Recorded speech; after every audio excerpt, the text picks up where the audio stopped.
Welcome to GoPro Motorplex. It is time to get going under the lights. The first official session of the 4-day IAME USA Grand National Championship presented by Hunt Brothers Pizza, MG Tires, and the US Pro Kart Series, high above the 7/10 of a mile 12-turn racetrack, and we are so excited to get tonight's show underway. The Rental Kart Tuner Challenge is about to get started. 40 drivers in the light division. It'll make up a 20 driver main, so they're going to have to race their way in. My name's Andrew Clements, alongside me, Caleb Smock, but I will not be in the booth the entire session. I'm entered in the light group here, second group to go out, so I'll be racing, which means we get a bunch of celebrity announcers to come in and join us. Some of the stars from the show this week in the X30 Pro and K8 class will be joining here very soon. But Caleb, this was kind of, this entire event was our sleeper cell race from 2021. Just what an awesome show. Yeah, this is one of the most fun ones that we have. This is only up for Pride. It is the tuner race that's about to get underway. So all these mechanics that you see behind the scene are about to be up in the front line. They're going to put on a great show for us this afternoon. And like we said, Xander Clements is going to be on track for that one. Yeah, we'll see how it goes. I'll be honest, I think I get probably trash talked more than anybody else in the paddock. So if I don't make the main or if I get chunked, I'm not going to hear the end of it from the rest of our mini and micros. But what an awesome shot we got here live at GoPro Motorplex from the facility. Let's take you through what the race format's going to look like here tonight. Again, the light class is up first, and they're going to be split into two groups. And the format will overall stay the same. There will not be a last chance qualifier. You're going to go out, you're going to have an 8-minute qualifying session. Sets the grid order, you'll get stopped on the racetrack, and then you'll get lined up for an 8-lap race. So for the light class, it's important to obviously perform in that heat race because you want to be in the top spots to transfer into the main. There's only 20 seats in that main event. The top 9 finishers in each heat race for the light class. First up will be Group A. They'll qualify, run their heat race. Then Group B will go, qualify, run their heat. But only the top 9 will automatically make it into the race to try and save out for the inevitable shenanigans that'll get a little bit crazy on the racetrack. Lots of wrecks, lots of carnage we're expecting, of course.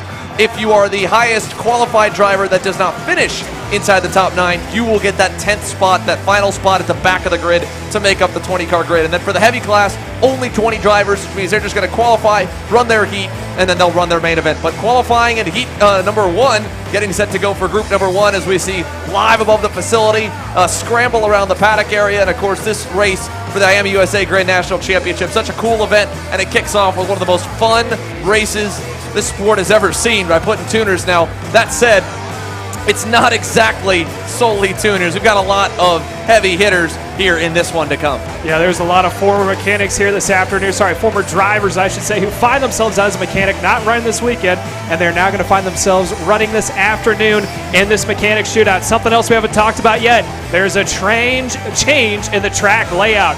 No longer is it going to be the typical national layout you see here this afternoon. It's altered just a little bit, makes it a little bit shorter. We're now taking out the entire backstretch along with the entire bull corner. So what's this going to do? It's going to cut down on one of the longest straightaways that we have leading up to capacity position. It's going to make it just a little bit tighter and a little bit more exciting here this afternoon as we're about to get underway. As you said, Xander, this is a live drone shot that we have right now.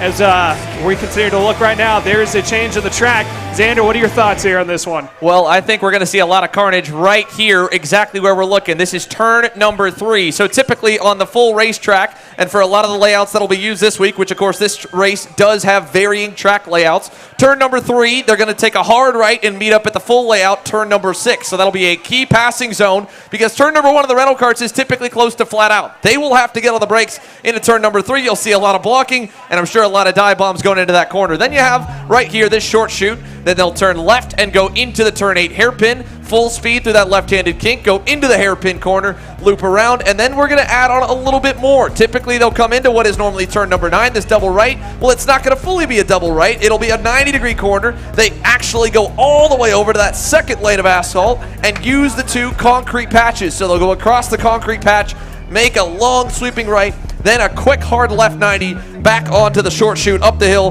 to turn number 11 and down the front straightaway, and that'll be 1 lap here, which again you can see the way the barriers are laid out. They're going to run down that long straightaway. That'll be the only place where the drafting will come into effect, and then it's all going to change up. But man, this event, so much fun. Everybody has such a good time. You bring out all kinds of cool stuff for the race, and well, we've got some cool things here for our broadcast team as well. We got some dope shades that we'll be rocking here tonight, man. I wish I could take these on track, but I feel a little bit like Ricky Bobby with the Wonder Bread sticker across the windshield. I don't know how safe this will be. You know, I do like me some Fig Newtons, even though it is a safety hazard. But like you said, we got all sorts of surprises in the book for tonight. This is one of the most exciting races that we saw last year, and it's going to be coming to you live. And as we said before, and I can't say it enough, if Xander doesn't do well, he's never going to hear the end of it. Yeah, man, I hope we do all right. We'll have to see. We're going to hang up here as long as we can. But again, just going back to the awesome drone shots that we've got to establish the race, they're getting set to go green here for the IAME USA Grand National Championship Mechanics race. Right now, the first group will go out, 8-minute qualifying, stop on the racetrack, 8-lap heat race to set it. It should be pretty wild. So let's go ahead and we'll take that, and we'll bring in some of our special guests here in just a moment that'll be chatting with us throughout the night, bringing you some of the action. Here's a live look down at the grid. You can see that the light group is just about ready. There is KC's own Aaron Hackmeister in one of the colored helmets. We can see one of the Motaz drivers. That's Tyler Montague there. You go down here, a lot of the drivers, it'll be hard for us to identify for a variety of different reasons. More than anything else, though, it's because they're going to be wearing the helmets of the drivers they're tuning for. But hey, look at that guy right there, Mr. Brandon Jarsakrak, the guy who nearly won the X30 shootout last year, somehow qualifies as a mechanic. That shows how stacked this field is. He's going to be out there, but there's more joining. There's Christian Toro from Team GWR, and look at this, man. Everybody's into it. We're set for what should be an awesome day. There's Zach Clayman DeMello. That was in the Vortex t-shirt right there. ZCD is looking pretty good. And there's Caden Gray, one of the GWR mechanics. You go on back, and this is one man to keep your eye on. That is our race director for this weekend. Justin Dittrich, the overall head race director for the IAME USA Grand National Championship, is competing tonight in the light division. Listen, I might not hear the end of it, but at least I feel like I've got not as big of a target on my back, Caleb, as Justin does, you know, because I feel like everyone's been waiting on him all year to get to the race director. I don't know if that's a target or if that's someone who would play nice to on track as we continue to look down there. Some more drivers in the Look at this, seats. Race Liberante. Race Liberante, you know, he's running KA Senior all year, man. Look at this tuner over here, man. We got a lot of talent in the light field, so a lot of guys that you expect to be pretty quick. But man, are we excited to bring this show. The live chat is going bananas, and we just cannot wait to get this deal started. But a cool look, again, at that CRG rental kart fleet here at Gopher Motorplex. They're suited and booted. I think it's almost time for us to release them onto the racetrack and get a first look at what this layout is like. Nobody has any laps on this layout here at all. This is a completely green track. Some of the sections of this circuit, like turn number 3, they've got no time on whatsoever. So, again, for all the drivers in the rental kart session, they're getting their first taste of what this layout looks like as they head onto the racetrack live right now. And what a cool overhead shot we could see. They're making their way over to that turn 3 hairpin for the first time, and we'll pick them up around the circuit and give you an update of where the lap times stand. Yeah, they're now making the way through, like you said, for the first time as they, that is, I believe, Aaron Hackmeister leading them down into what is now considered turn number 6 as they make their way up the hill. Also, look for a lot of bumping and banging. These aren't rental karts. They got covered wheels. They all may drive respectfully, but I have a feeling they'll be pushing it just a little bit harder on each other as they're making their first laps around. They're going through the new concrete patch. As you said before, Xander, no one has ran this track yet as we already have one turned around heading out of turn 6.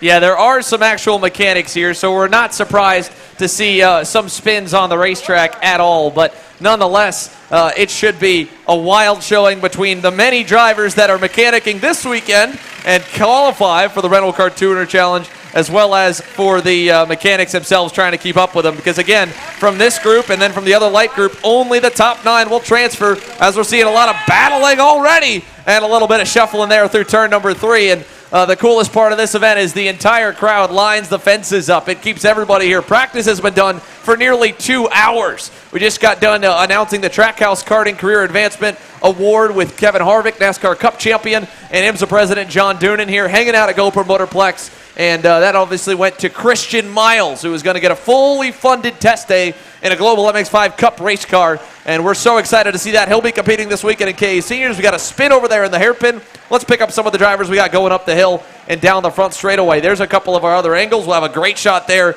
at the last turn. And look at this low shot on the drone coming down to turn number 1 and quickly on into the first corner. Just such a cool add-on that we've got that here this weekend. The IAME USA Grand National Championship presented by Hunt Brothers Pizza. Wanted to go all out for it. We are here tonight. Yeah, it's a good shot to see exactly how much elevation change. You got one way off the track there in turn 3, now making the way back on as they make the way down into turn number 6 right now. And again, draft is not a huge factor. You may see it down into turn 1 we got 2 around heading into turn number 6 already. So as you said, Xander, the way that this is going to work is it's an 8-lap times practice and qualifying session. From there, we then divvy up the field to do our first race of 10. And then as it goes on from there, we're going to break it up. And again, another beautiful overhead film that we have right now as they all make their way into 6, heading up the hill. There's a couple. And then, again, this is going to be all mayhem here this afternoon. Timing is live right now. So let's take a look, and we'll give you an update of where the times are here for qualifying. Kellen Ritter, one of the top drivers out of the Pacific Northwest, tuning under the Rollison Performance Group tent here this weekend. He's the quickest by nearly 9/10 of a second right now as of last time by. It goes back, then Cole Pashang is second out of the Motaz Sport tent.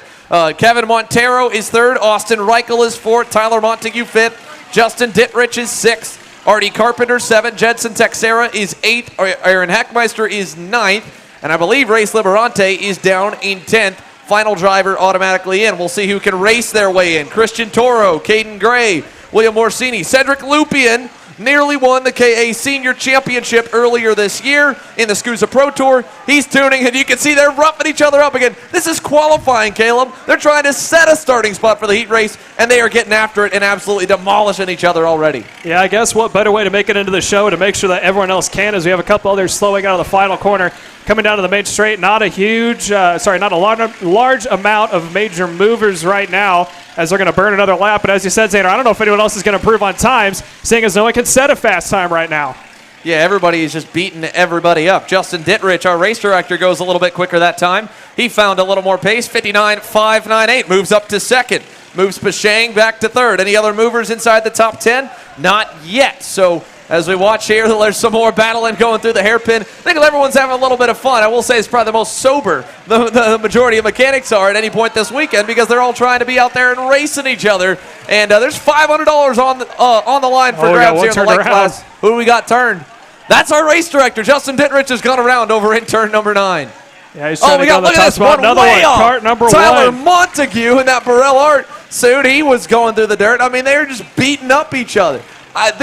I hope my group is not like this at all, but this is chaos. I was about to say, how does this make you feel right now just looking on this and watching? Dude, I'm scared. I was scared for the heat race already, all right? I don't know if I've been more nervous for a race in a while. For all the streaming we've done, I haven't myself competed in a streamed event, so that means it's on the internet for everybody to see, but again, I mean, there's a lot of pressure and a lot of targets on people's back as we see people running wide there out of turn 3. Yeah, they're getting all sorts of up in the air. Again, these curbs, if you hit them the wrong way, will set you up in the air even more so with these rental carts. It looks like maybe they're trying to tame it down just a little bit as we now have 2 minutes and 46 seconds left. Again, top 10 are locked into the show, so right now locked into the heat race. Yeah, they're all going to go to the heat race right now. The top qualifier, whoever qualifies pole, he knows he's locked in. In that case right now, it is Kellen Ritter. He is half a second up on the field as we watch them head through that new section, going backwards on the way out of turn number 5. And turn number 5 on the normal layout. Wow, look at that. We got someone cutting the grass already.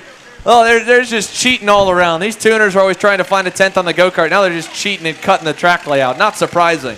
Yeah, I wonder how many of these drivers are sitting on the fence right now getting maybe yelled at by these tuners from a time or two. Now just watching them do everything they told them not to do as they're now cutting the track. It looks like they got a nice little chain there making their way through. And as I said before, as of right now, it is Keelan Ritter locked into the final if they can make it through the next, looks like 31, or maybe the time's about to come to a close here soon.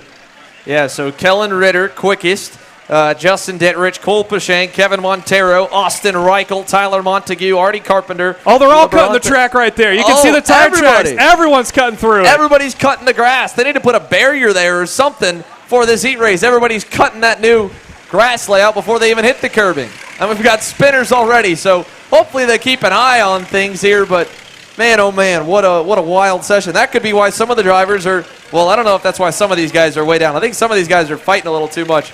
I mean, the delta in this is wild to me, Caleb, because, I mean, there's a handful that are decently close for a couple seconds, and then there's like some guys that are 10-plus seconds off right now, and I don't know if they've just been battling this whole session or what. There's not a lot of time left. Only a minute left. These guys are only going to get one more lap around. It looks like they've realized that and have tried to put together a decent lap, although this group's going to battle a little bit there. So I mean, Kellen Ritter, he's had nothing but bad laps since. Justin Dittrich with some rough laps as well. A couple other guys there going door to door into the final corner, so their lap is going to be a wash this time by across the stripe. I think Keelan Ritter may hold on to it, as there's a beautiful line of karts heading into turn 1 right now, as time is quickly about to expire, as they have about 32 seconds left in the session. Let's see if anybody jumped. I don't think anyone really did. I think some of those laps, all right, so Kevin Montero with a good lap that time by, but everybody else is in the 1-minute 4s and 1-minute 5s, which makes me a little bit suspect of those laps they had early in the session. I mean, they don't look like they're battling too much right now, so I don't know if the loop was a little bit different of where they caught it or what the quali times are. I mean, it looks like, Kellen Ritter's lap, his lap last time by was 7 seconds slower. I got to believe that, we've got some corner cutting here because, look, there's more on the screen again. More, it's just pandemonium here tonight, and we got finally one guy slowing down in the last turn. Not sure what for, maybe to try and find a gap. What he doesn't know is the session's about over. Checkered flag's in the air. Trying to see who that is. I think that's Caden Gray in the GWR Team Felon Mechanic. So he'll make his way down the front stretch, but checkers are already going to wave, and, well, they're going to get set to go. So with all that in mind, we're going to try and see who we can do, who we can talk on the fence. Someone just cut turn 1 completely out there in front. They went around the barriers. Oh, man, they're just cutting all over. So look, the GoPro Motorplex officials, they said, we want you guys to have fun. This is for a good cause. This is for a lot of laughs. But at the same time, they need to be on point about, cheating like that. There is money on the line. Well, they said that if anyone's really just making a ruckus, they're going to cut their wristband off, send them home this weekend. So these guys can't be too out of sorts. I know they're having a blast right now, but my goodness. Well, I'm just saying you may be able to take this as a mental note when it comes time for your session here in the next one as they continue to make their way through. Again, as you said before, everyone goes into the heat race, but from the heat race, if you put it on pole position, you're locked in. Everyone else is not guaranteed. So, yeah, you can see everybody's just kind of cutting all over. I'm curious to see what the laps are going to be. Again, we don't have, the same race officials we got because both of them are in the field. Jordan Perry, our assistant race director, he's running in the heavy class. Justin Dittrich, our head race director, is on track right now. So how are they going to line them up? What are we going to do? It looks like we got one guy in the pit lane, and we're sending the recovery vehicle out for one go-kart stopped over in the hairpin. No surprise, the mechanics decided to brake already. But either way, it's just chaos here in the pit area, and it's a cool shot. Obviously, a GoPro Motorplex under the lights for the rental carts. Well, we got to sort this out. First session we already blew it, absolutely blew it here, Caleb. You think they're getting a little talking to here, telling them to maybe calm down just a little bit before they make their way out there?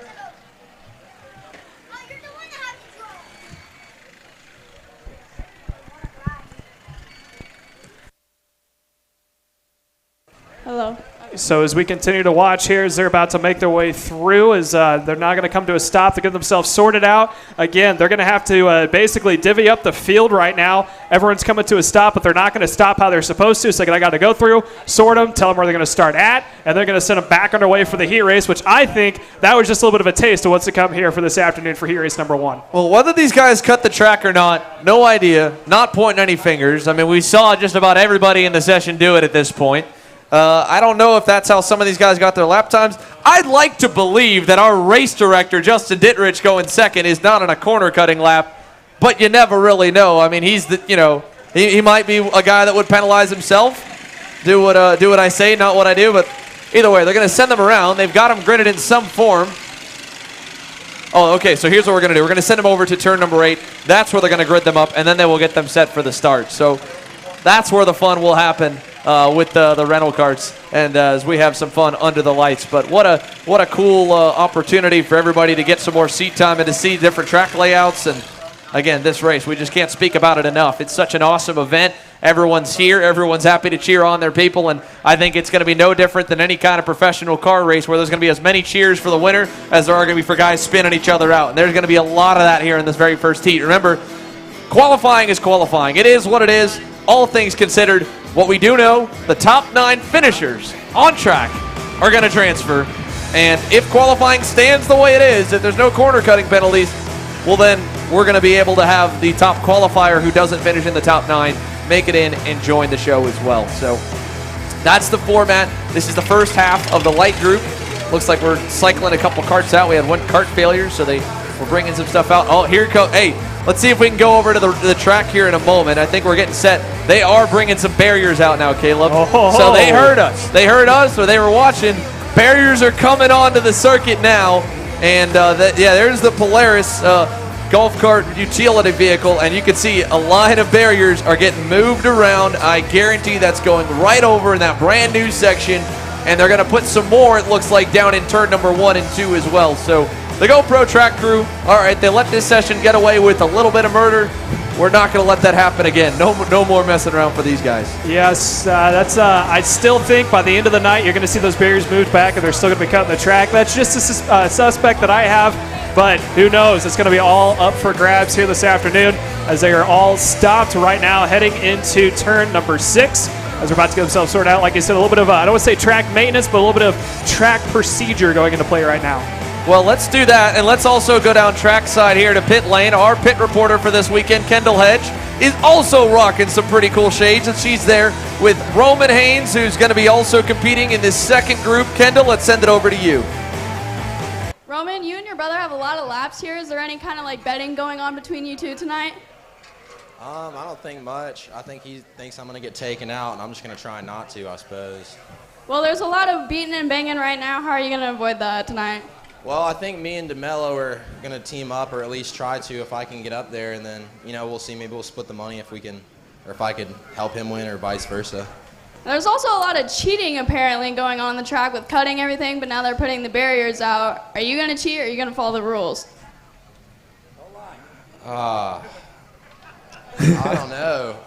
I mean, I suppose it kind of depends what everyone else is going to do, but I mean, $500, $500. So I mean, let's see what happens, All right, well, sounds good and good luck tonight. Thank you. Thank you. I don't even know what to say to that. I didn't Caleb. hear definitive no there. He gave an awesome interview, but I mean, I'm scared of what this session is going to look like now. I don't know if we're lined up in the right order. It looks like we're going to be doing a single file start, which is pretty standard for the GoPro Motorplex League nights. And while they get set for action here for heat number 1 for the light division. Oh, here we go. So we'll start bringing them up. They've got them all parked. They're going to bring them up, and we are going to go by timing. So, hey, Kellen Ritter, the RPG Cosmic Tuner, is bringing the RPG heat to the front, and he will line up on the pole. Justin Dittrich will line up second, our head race director over here in turn number 8. They're going to line them up. Cole Pashang will line up on the inside of row number 2 alongside Kevin Montero. Austin Reichel and Tyler Montague will be row 3. Artie Carpenter and Race Liberante should be row number 4. Jedson Texera and Aaron Hackmeister row 5, rounding out the top 10. Then again, Hackmeister starting 10th, first man on the outside looking in, trying to make his way up the grid order. William Orsini in 11th. Christian Toro is 12th. Keep an eye on Mr. Chuck himself and one of the GWR team Felon mechanics to try and get going. Victor Shoma will start in 13th, back on row number 7. Then Cedric Lupian to his outside. ZCD, Zach Clayman DeMello, won the SCUSA Supernats a couple of years ago. He's 15th of 20 in his group. So if I'm going to get trash talked, I'm going to trash talk everybody else here with me. And ZCD's got a lot of work to do for P15, but the Wild Canadian is going to be, I mean, he's had his fair share of black flags in his career. There is no shortage of excitement we can expect from Mr. ZCD. Andy Nish, Caden Gray, Brandon, I'm not sure which Brandon we've got down there, Luke Gavin and Brady Egger. I'm going to check to the list to see the last name of the Brandon we've got on the list here, and that'll be... I think that may be the man Jarsakrak starting there in the 18th position. Jarsakrak. Okay, look, that's enough heat on his ECD. Brandon Jarsakrak in 18th in qualifying. A lot of work to do for the man that was battling for the lead in the win in the X30 shootout 1 year ago. You can get humbled really quick in the rental carts with the Delta and everything, but never say never. We got some talent coming from the back. We got a front row that somehow has our race director probably about as rigged as can be. And you know what? While we're waiting for this to come on up, let's bring in some of our on-air talent that will be joining us here for the night. Braden Eves is here with us in the booth. And so Braden Eves competing here this weekend in X30 Pro, just one of the superstars from last year. We talk about Jarsakrak. Well, he was the man that stuffed you from about 5 miles back last year to get the lead in that X30 shootout. Sorry, am I rubbing a little bit of salt in that wound, Braden? Yeah, I don't like to think about that one too much. That was what was that, like $6,000 that got taken away from me. But at least he didn't get it. It was to somebody else.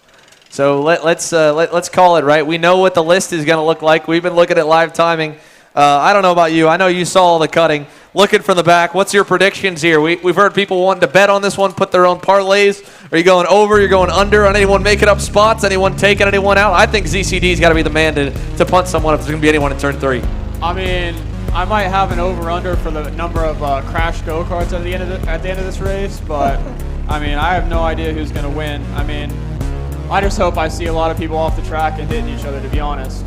Well, we're going to see a lot of excitement here tonight, no doubt about it. Braden Eves here with MPG Motorsports Will Power Kart. He's going to be here in the booth, and we've got a lot more that'll be joining us as well. So let's get set for this session. They're lined up apparently in the correct order, and we will be getting ready to go green here. So joining now in the booth, we'll let Braden step aside. Mr. Danny Formal is here with us. Danny, you're running tonight in the heavy class. Now explain to me, as a man that's going to be contending for the KZ Championship at Supernats in a couple weeks, how do you justify yourself racing against mechanics? Well, I justify myself. I haven't raced in, 6 months or 4 months? Karting's been secondary since the beginning of the year, so I justify it like that now.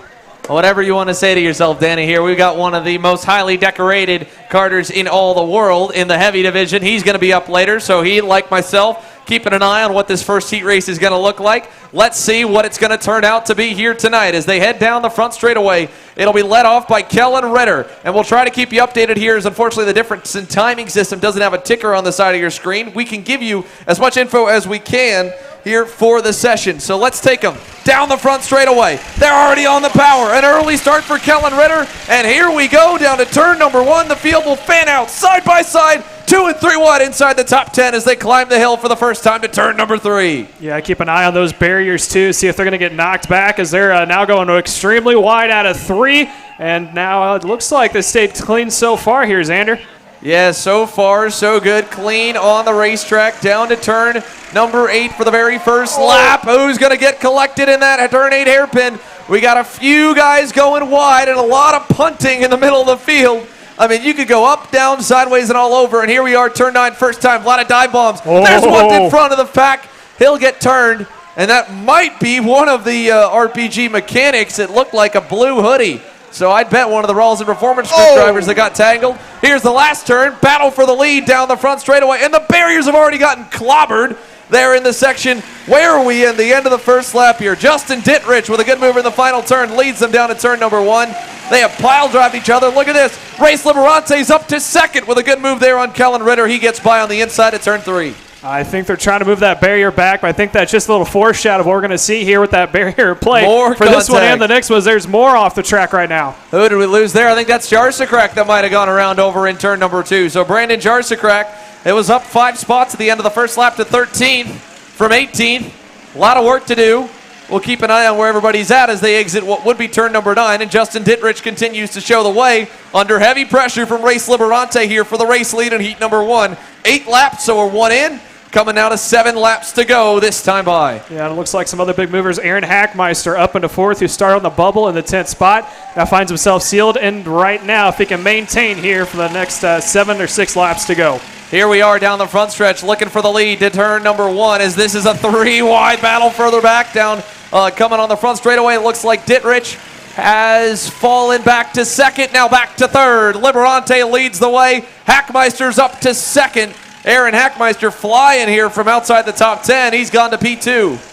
As they make their way into 6 right now, Hackmeister's going to goes up to the back bumper. Liberante again. Liberante, not really much of a mechanic as he finds himself inside the seat in the K100 division on the National Series. Now leading the way here in the mechanics race. Get a little loose up the hill there as they now make their way into that quick little left-right chicane there, followed by the barriers. And now we got some guys watching them in that chicane there, so they're going to stay and keep an eye on it. What does Hackmeister do? He's got one of the fastest karts, it looks like, here in this grouping. Big run for him down the front stretch to the bumper of Liberante towards turn number 1.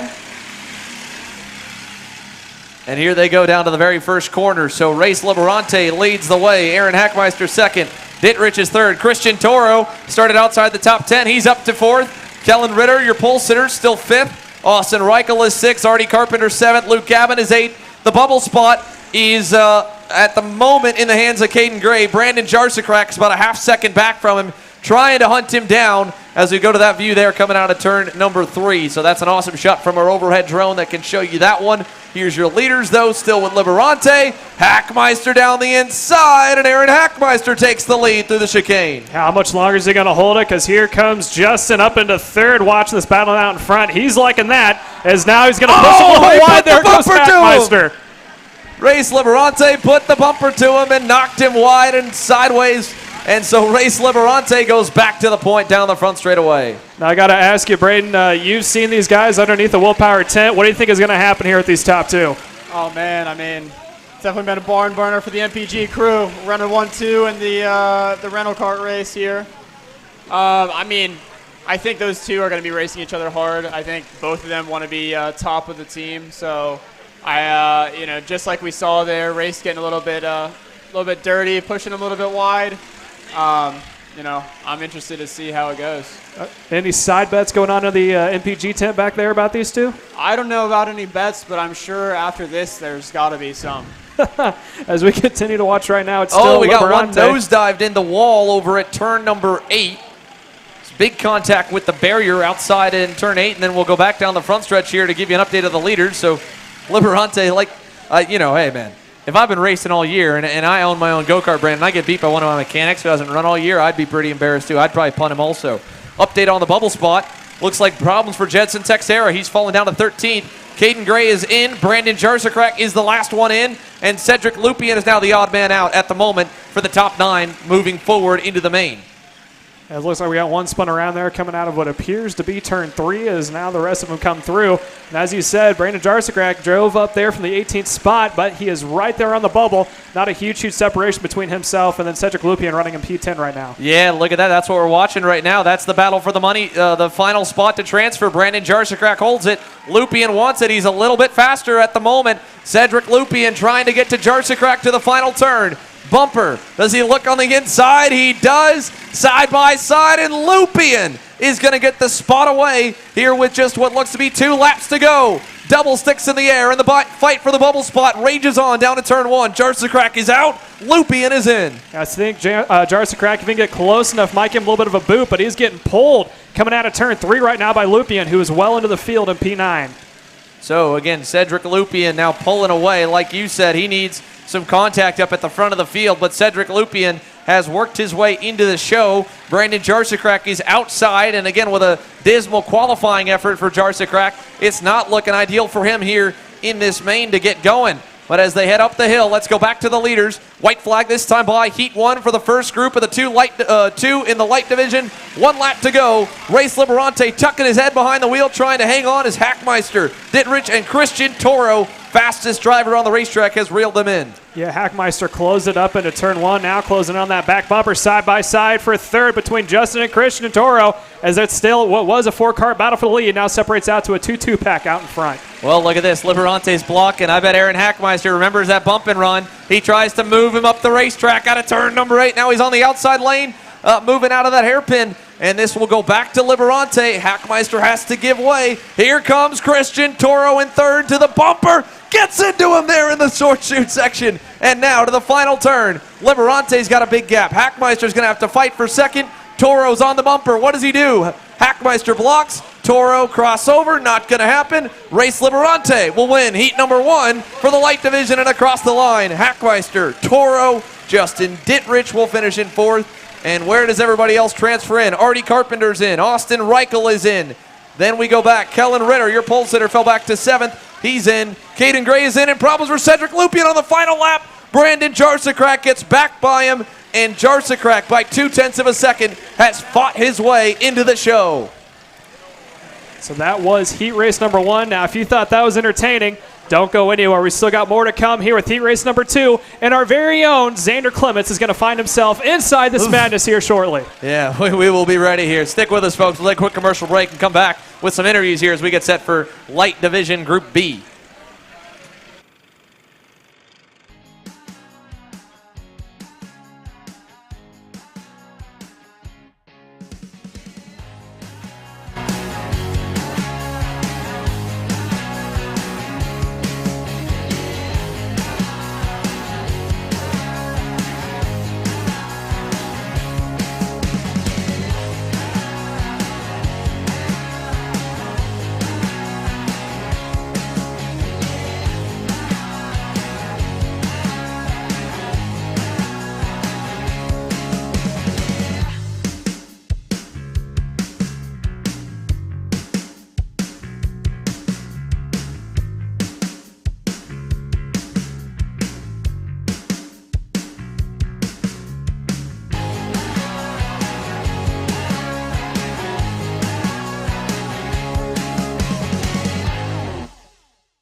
USA, a top-level performance team with unmatched hospitality, offering a full-service driver development program with year-round testing available in Miami, Florida, and the official North America racing team of Parolin Racing Chassis.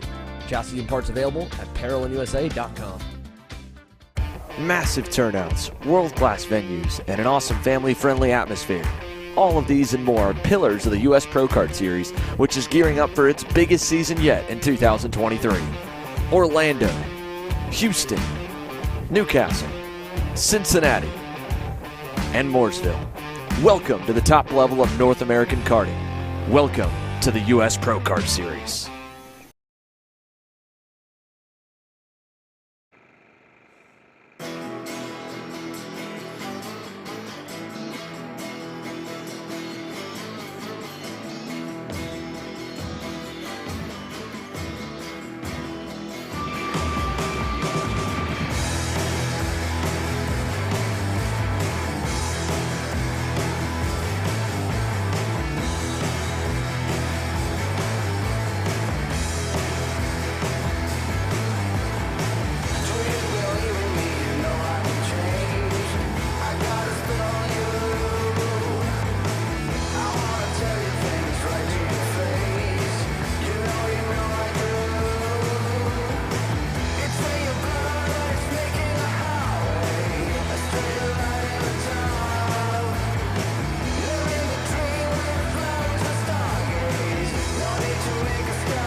Away with group number 2 shortly. We got some more interviews coming to you guys live. Our very own Kendall Hedge.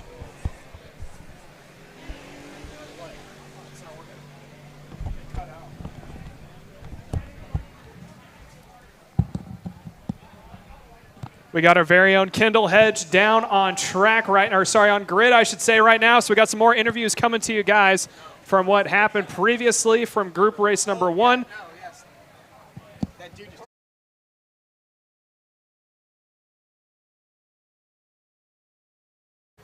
So I have some interviews coming here shortly. We got some more guest speakers up in the booth here as well. Our very own Xander Clements is about to be out for heat race number 2 here shortly.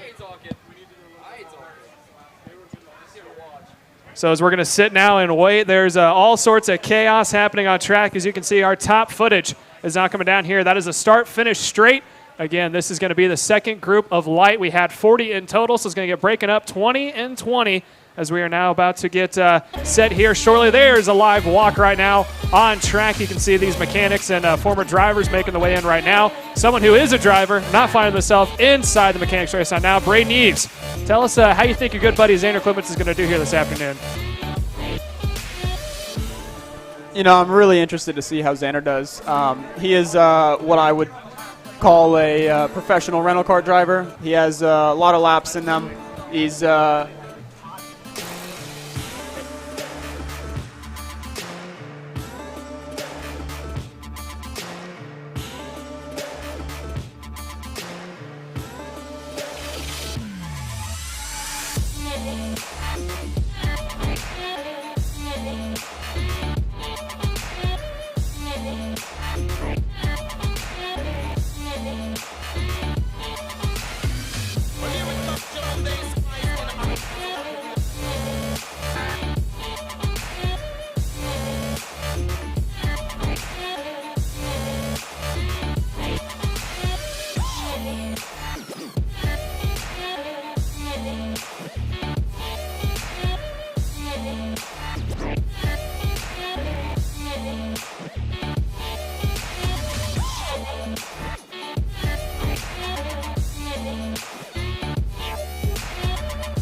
technical difficulties, but now we're about to get underway. As I said, my name is Caleb Smock in the booth. We got some guest commentators. Ryan Norberg now joins myself and Braden Eves. We're about to get underway. As you can see, these drivers get themselves strapped in. Now, Ryan, the talk of the night, actually, Braden, you finished your thought as you were halfway through your thoughts about Xander Clements, the Xander Clements back into a seat again.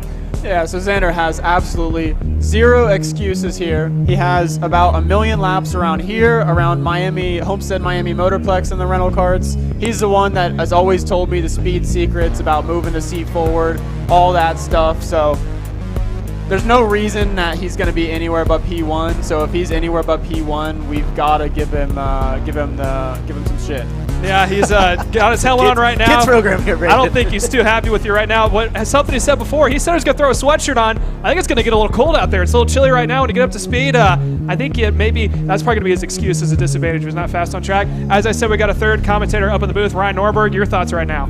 Well, it's going to be an interesting race. I mean, the thing about mechanics races is that these guys know the secrets. You know, they might not be the fastest, but they know what to touch on the go-kart to make that thing faster. And that's what it really comes down to. I think you saw in that last race, you know, there's a lot of good drivers in there, but, you know, Cedric Lupien, who's a top front-running driver, he didn't make the cut. So, I mean, you see a lot of these guys, it comes down to that knowledge and that's, you know, that ability to get this kart fast, regardless of what you're driving. That's what these mechanics race really come down to. And so I'm really interested to see how this race goes. Obviously, Xander's out there, so, you know, I'm always rooting for the KC crew to get it done. Now, something that's been a big talking point as well as cutting the track that we've seen so much, especially in the newest edition when you come back on from that second part of that quick, you can almost call it a bus stop chicane, of that second part of the concrete patch before the little left-right. We've seen a lot of guys cutting the track, some guys going through the barriers even. Think that's going to slow down at all? I think that's going to continue on. Yeah, I think, you know, cutting the track in a race like this is one of those things where you kind of have to just, you know, try and ask for forgiveness afterwards. You don't ask for permission. You just got to send it and hope that they don't delete your laps because everyone's going to be going for it. And if you don't, then you're going to be in the back. So. I completely agree. That ride back to the hotel is worth more than getting yelled at by the race officials or the track marshal or whatever. If you have the bragging rights on the way back to the hotel, that's all that matters, and that's what these guys care about. So I think when it comes down to it, you're going to see guys take a lot of risks. They're going to be moving barriers out of the way intentionally just so that they can't cut the track. Now, do you think they're moving each other out of the way? That's another question. Oh, for sure. I mean, that goes without saying. I think that's part of the racing. I mean, the cool part about this is they got those fenders on the carts. You know, the rental carts do have the side pods and stuff that cover the tires. So there's a lot of bumping and running out there. You don't see that normally in regular racing, and and you see it a lot out there right now. So it's going to be a really exciting race watching these guys, throw it down. Absolutely, and they're now making their way out on track. One of the first ones to go out is car number 22. Again, Xander Clements, car number 22, wearing a blue, white, and green helmet. Leave a comment in the section below of how you think that man is going to do this afternoon. They're making their way out. And like we said before, they combine practice and qualifying into one session. So however your laps you turn right now stacks you up for the heat race. That then will set you up for how you go into the future as well. Top 9 automatically locked in if you qualify on pole. You also punch your ticket into the main show. And as we see them going around, a little bit more tamed than we saw last time around. And Braden, as they're making their way through, which barrier do you think is going to be the first one to go out? I would say the second one there and that chicane. Definitely target where people were just going straight through the grass. Grass looks nice and smooth through there. Definitely going to be a target for these drivers. And it looks like I think they may have even changed the track yet again. They did. They took out that chicane that happened on the backside. So instead of them going up the concrete patch and taking the right to come back on, they're now going on the racing line through there. So a little bit of change in strategy maybe if you were talking to some of the other drivers here this afternoon. Again, everything is always changing. Maybe they got tired of losing some barriers, so they're just now going to go back on the normal racing line as there's a good shot into turn 1, a little side-by-side action all the way through there. I think they know for sure that, like I said, these guys are going to take that barrier out of the way just so they can cut the track. Honestly, this is a better layout for the racing that's going on. We already got one turned around. Guys crashing Trying in a hot to see. lap session. It's hard to, and sorry for the lack of information for drivers on track. As Xander said before, there's really nothing we can tell them apart aside from the helmet. They got the cart numbers. We just have to wait for a lap to go through before we get lap times. And we got them right now after lap 1. We're going to let that go through just a little bit longer for lap number 2 before we give you guys an update of running down the order. And again, like we said, a little bit more tamed than we saw here this afternoon as they're making their way into the final corner. Now, Braden, how much of a factor you think that's going to be now that they no longer have that backside chicane? I think it's going to be a little bit more even as far as, cutting the circuit is concerned. There's going to be a lot less of that. So it might be a little bit more down to just how fast your go-kart is. A little bit less tricks up the sleeve for the drivers. Overall, a little bit less technical as well. So, I think it's, as always in these races, you got to get lucky with the pill draw and the go-kart that you get. Yeah, we got 2, 3 turned around there into turn number 3, down through the running order. Man, I have to see if someone maybe messed with the carburetor on Xander's cart and took the regulator off, but Xander Clements is currently P1. That is Jaeger Jones running in P number 2. Alex Carbiatis running in P number 3. Roman Haynes, Dalton Haynes' older brother, finds himself P number 4. You got Trey Brown also finds himself up in the mix. That's still working themselves through, trying to see who the other heavy hitters are. Chris Wetson finds himself in P15. Luciano Navarro finds himself P17. So everyone all over track right now is Roman goes to P number 1. And don't count out Jose Zanella. That is a driver who last year, he was putting on the show for everybody in those final couple laps when they were battling out for that final podium position. So don't count him out of this one because he's going to always put on a show. That is very true as we see 2 now going door to doors and make their way up the hill right now. Looks like it is now Aaron Brombrecht finds himself in P number 1. Roman Haynes falls back to P2. Xander Clements no longer on the top step, finds himself in P number 3. Trey Brown, P number 4. And Jaeger Jones rounds out your top 5. Xander's doing a good job there, 48.38. And that's a good, solid time. You saw the other guys are around the same time as well. And Adam Rylance right now goes to a 48 flat. Good competitive time from Adam Rylance. He's trying to get that time out early and just solidify a good spot. And there goes Xander right to the top, 47.9. Xander's playing the slow game. I don't know if he's been touching his tire pressure or anything, but he's letting it come in a little late in the session. You said he had all the secrets, and I do recall from when I used to work back on a rental track, there is a button that bypasses the governor on the back. I don't know if these are the same or if they're not. Look at the hands on the back and maybe see if he's giving that a little bit of an extra finesse as he's making a way down. As you said, he has now opened up about a 2-second lead over Adam Royslin in P number 2. And all sorts of shuffling through the field right now. It looks like there's no major heavy hitters falling themselves down through the order. As we said, it's just a matter of trying to get that good qualifying run. However you finish there is going to set you up for the pre-final, or the heat race, I should say. And from then we take the top 9. Whoever qualifies on pole automatically goes to the top. So as of now, it is Xander who is going to go straight to the final, guaranteed after the heat race. Yeah, if he can hold on to this one. But Adam Rylance, there you go, Jagger Jones. 47.74. This is a really good field. I'm looking at these names. These are a bunch of really good drivers. So, Adam Rylance is right there as well with a 48.1. They're all really competitive right now. And there goes Zanella inside the top 5. And, even if he doesn't have the pace, he's going to make something happen in those races. He's a very experienced driver, and he has the ability to get that Kart up front even without the speed. So that's definitely a driver we got to look for. Even though he might be starting a little bit further back, he's got a good shot at winning this pre-final. Yeah, Jagger Jones, I'm not sure that he can be considered the most mechanic-y in this field.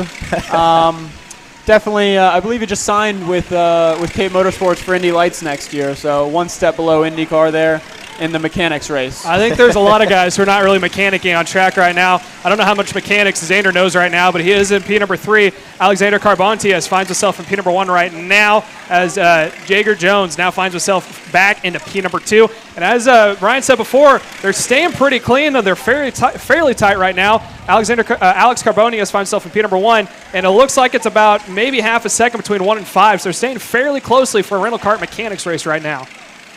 And looking back all the way back to, just outside the top 10, it's only about a second difference between those drivers. When these guys start racing and start battling through these races, that adds a lot of time, especially in these rental karts. I mean, you can add 6-7 tenths to your lap time, and that's going to bring these drivers who are just off the pace a little bit into the fight. I mean, after looking at this, I was watching that first session, watching the qualifying. There's a lot more spread out. This is a much tighter field, so I think we're going to see a lot more close battles for that transfer spot, that top 9 position.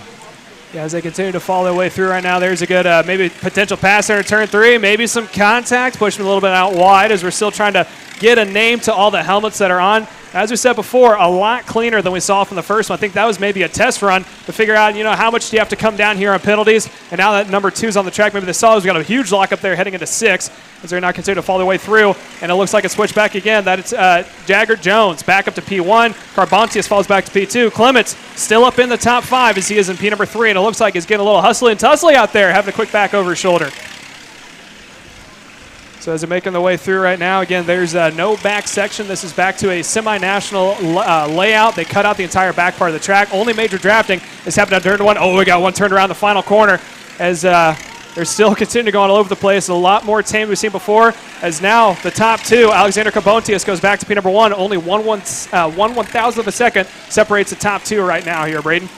Yeah, man, that, Alex Carabon. Oh, I'm not even going to try to say that. I'm sorry to him. I apologize. Man, he's laid down a lap, though. He's over a 10th clear of second place. I believe that's 3/10 clear of third place. Man, I wonder if he got hooked up into a 2-car tandem there to put down that lap. That was just what I was about to say is, a lot of these mechanics, they're going to come in after a qualifying session with their driver and yell at them for not finding a drafting partner. And I don't see any of these guys really working together. I mean, there's a couple 2x2, but they're not working together. They're more racing each other. And that's an obvious no-no. I mean, Brady, you've been yelled at multiple times for that by your mechanic growing up. I mean, all these guys should know a little better at this point. As now we're going to send it down to Rivera Kendall ahead. She was now caught up with Race Liberante and Aaron Hackmeister making a 1-2 lockout for MPG. Going on. I might be a little biased, but you guys might be the guys to beat tonight. So how are you guys going to get that $500 tonight? I'm going to just do exactly what I did in that one and take no prisoners. So just going to send it. Yeah, no mercy from either of you. For even going head-to-head for both of you, how are you guys going to make it a little even so at least one of you comes home with it tonight? I don't know. I might try to wait till the last lap. I might try to guarantee Race doesn't win the 500. I don't know yet. We'll figure it out. So are you guys betting in the next? I know it's you two racing and then Austin Fairfield in the heavy class. Is there any money bets going on? Yeah, there's got to be some side bets going on right now, but as Piggy wants my neck brace. Yeah, we're going to get some money going through the tent. Try and win a couple bucks on the side if we can't come home with the big prize. All right, well, sounds good, and good luck tonight, guys. Thank you, Kendall, and congratulations to the top 2. Again, Race Liberante and Aaron Hackmeister, 1-2 lockout there for MPG and WPK. And someone else who also doesn't have biased up in the booth right now, Braden Eves. Between those two, who'd you put your money on? I have to put my money on Race. Sorry, Aaron, but, I think Race got the resume there. Got the resume there. And what about you, Ryan? Which one of those two would you put it on? I mean, unfortunately, I got to go with Race. I mean, Race knows what he's doing out there. I mean, I've seen him in the KA fields this year, and he knows how to throw it down. When those drivers start to get a little dirty out there, Race knows how to hold his own. So, my money's on Race. But what an interesting qualifying. I mean, you guys look at the results here. Jagger Jones gets the pole in this race, but only by 0.04 of a second. I don't think I've ever seen a qualifying that close in a rental race. I mean, that's unbelievable. Yeah, then that was over at Alexander Carbontius in P number 2. Xander Clements finds himself in P number 3. Again, less, that's 700ths back from P number 2. And then we go down the rest of the order. Again, this is a fairly tight field. The second drop-off doesn't happen until Colton Flimkill in P13. Again, top 9 automatically go to the top if you qualify on pole. So that is now going to be Jager Jones, who's going to be locked into the future for sure. As we see, there's some fans up on the fence right now having themselves a good time as that overhead footage continues to go around here on track. So a very, very close field. Roman Haynes finds himself in P7. Trey Brown is going to be on the bubble spot there in P number 9. So he'll be the last one to go into it. And then TJ Nevels in P10 is going to be on the outside looking in as they're now going to get themselves sorted out right now. You can see the officials pointing around one at a time, trying to get them lined up. There's the rest of the field making their way through. And man, all these teams currently up on the fence right now. No one went home early. They're staying to watch this one go down here. Yeah, after last year, I think everybody realized what an event this is and that they got to make sure to come out for this. I mean, last year we were still talking about the race when, Artie Carpenter won the race last year.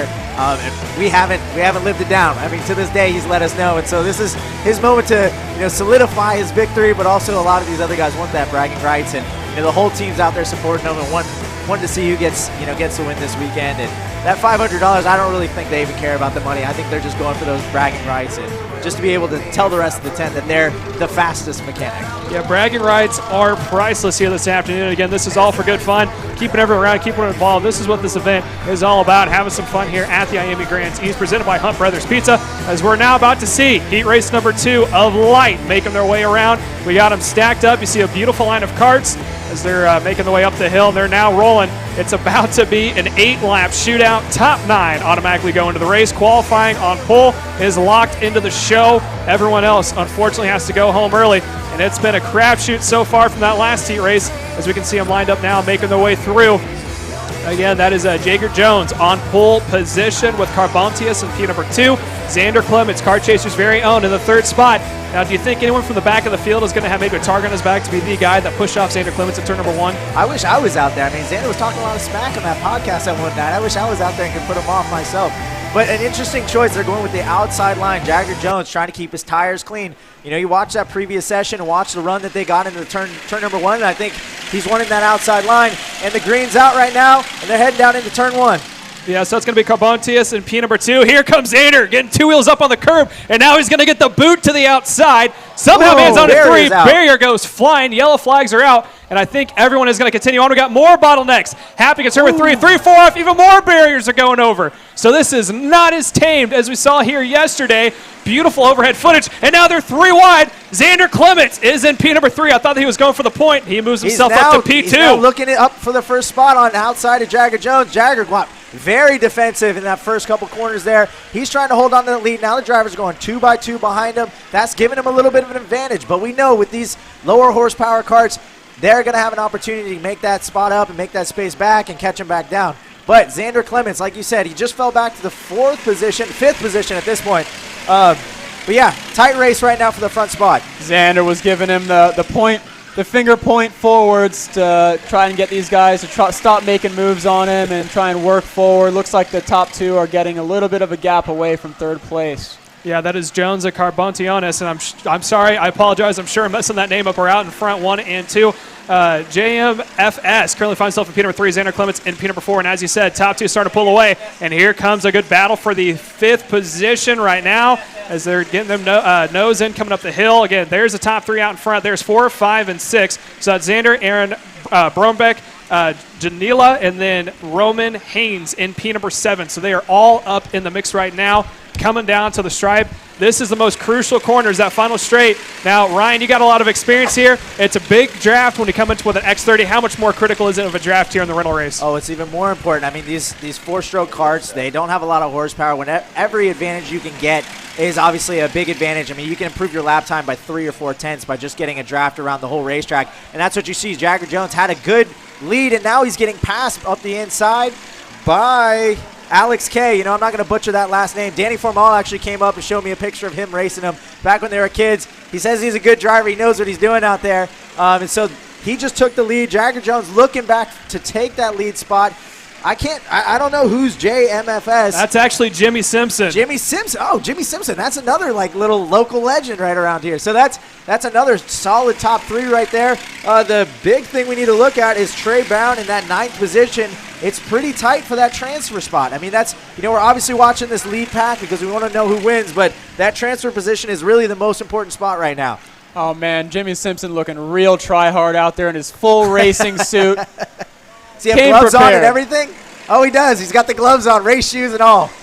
That's at least 2/10, Braden. That's at least 2/10. At least 2/10. It cuts down on drag as he is now slowly making his way back up to Alex K and Jagger Jones in P number 2, and then it's Jamie Simpson P3. Roman Haynes now finds himself inside the top 5 in P number 4. And, I'm looking down at it. It looks like our very own Xander Clements is slowly falling back down through the field. So the guy who likes to point fingers and say, these guys should be waiting to maybe make some moves, he is struggling out there. Man who likes to talk a big game is can't hold on right now. He's giving him the point forwards again, trying to get people to work together. Xander does enough announcing. He needs to know that does not work. If you are slow and you're pointing, people Well, are I'll tell gonna you go what, by. everyone just cut through turn 1. They all went through the outside line. Not sure how penalties are going to work out there for that group, but I think maybe Xander throwing caution to the wind and trying to go for it right now. Top 2 battling it out right now. Jagger down to the inside in the hairpin. That seems to be the preferred passing spot for all these drivers. It looked like they got a little hairy, though. He got into the inside of Alex and gave him a little hip check. He let him know that I'm not going to let you back by this next time. Yes, we're going to continue to watch. Here's a beautiful overhead shot. There's your top 3. Alex K, Jagger Jones, and Jimmy Simpson is your top 3 coming down to the stripe as we have what's going to be 3 laps to go. Looks like we have one coming into the pits already. Coming off of the camera view. There it is. Coming into the pit lane. Looks like another one's going to follow right behind. A black flag was out. I don't know who that was for. It looked like Jose Zanella. Everybody. Except for the top 3 just got disqualified. Okay, I think everyone may have cut turn 1, so suddenly this race of 13 now down to a race of 3 as we still have, it looks about 7 to 8 carts still on track, so I'm not sure how that second group is going to handle it, but right now we got the top 3 of the transfer of the feature. Man, the stewards are not happy. After the drivers They're today. very strict this time. Yeah, they were, I think the entire field cut turn 1. And it looks like the yellows out there are going to pull the entire field off except for the top 3. So what was a race of 20 is now down to 3. So that's Jagger Jones, Alex K, and Jimmy Simpson are all going nose to tail, 1, 2, 3. A couple of them decided to pull off. And, man, I think the official going to have a word here with some of the half this field right now. That is crazy. I've never seen that happen before in my life. But that's mechanics racing. They're going to push that envelope and ride right on the line of the legal limit, and a lot of them obviously went over it. But, yeah, like you said, it's going down to basically a 2-car fight. Looks like Jimmy Simpson's falling off that front pack. The suit is not helping him out. He's not getting any extra horsepower out of it. And there you go. Jose Nakazanella in the 4th position and Xander in 5th. I mean, that's a solid top 5 right there. Yeah, and they're still trying to pull it off the rest of the field. That looks like from 4th on back. So this is now a battle of 3, but now a battle of 2, as both Jones and Kay have now pulled out in front. They're down to, should be the white flag this time by. So 1 lap to go for a 3-cart shootout, as there's still only 3 carts legally classified in this race right now. Jagger down to the inside going into turn number 3. He's blocking the inside. That's going to give Alex K a good run going down to the hairpin. This is where and he's looking to the inside in the kink. What an amazing pass. Oh, and he's going to drop the wheel. What an amazing pass. And now Jimmy Simpson. Jimmy Simpson, the old bump and run down into the hairpin. Now he's in the 2nd position. What an amazing pass there. He caught Jagger Jones. Oh, no, Jagger caught Alex K sleeping in that corner there and let him have it. Yeah, so that's going to be it for the top 3, as there's no way anyone's going to catch up here in the final 2 turns. Coming down to the stripe, as here comes a top 3. Simpson now up into P2. I believe that's Alex K coming across the stripe on point. Yeah, so it's going to be Alex K, Jimmy Simpson, and then Jagger Jones at P3. I'm not quite sure how they're going to classify the rest of the field here, but they are going to come into the pits.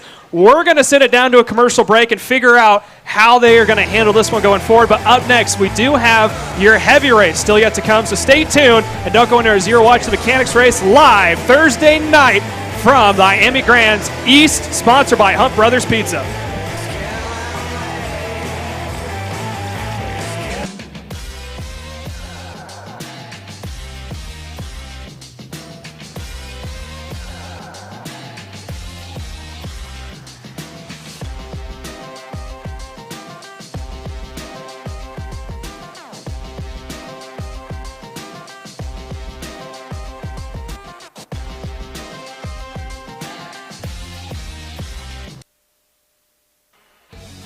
Looking for a top-level team environment that fits your budget? Look no further than AMAX Racing. We cater to customers around the country who want driver coaching, tuning assistance, hospitality, track support, and a family race environment.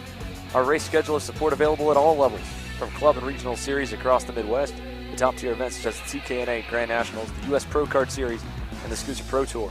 Whatever level you may be at or want to get to, AMAX Racing can get you there.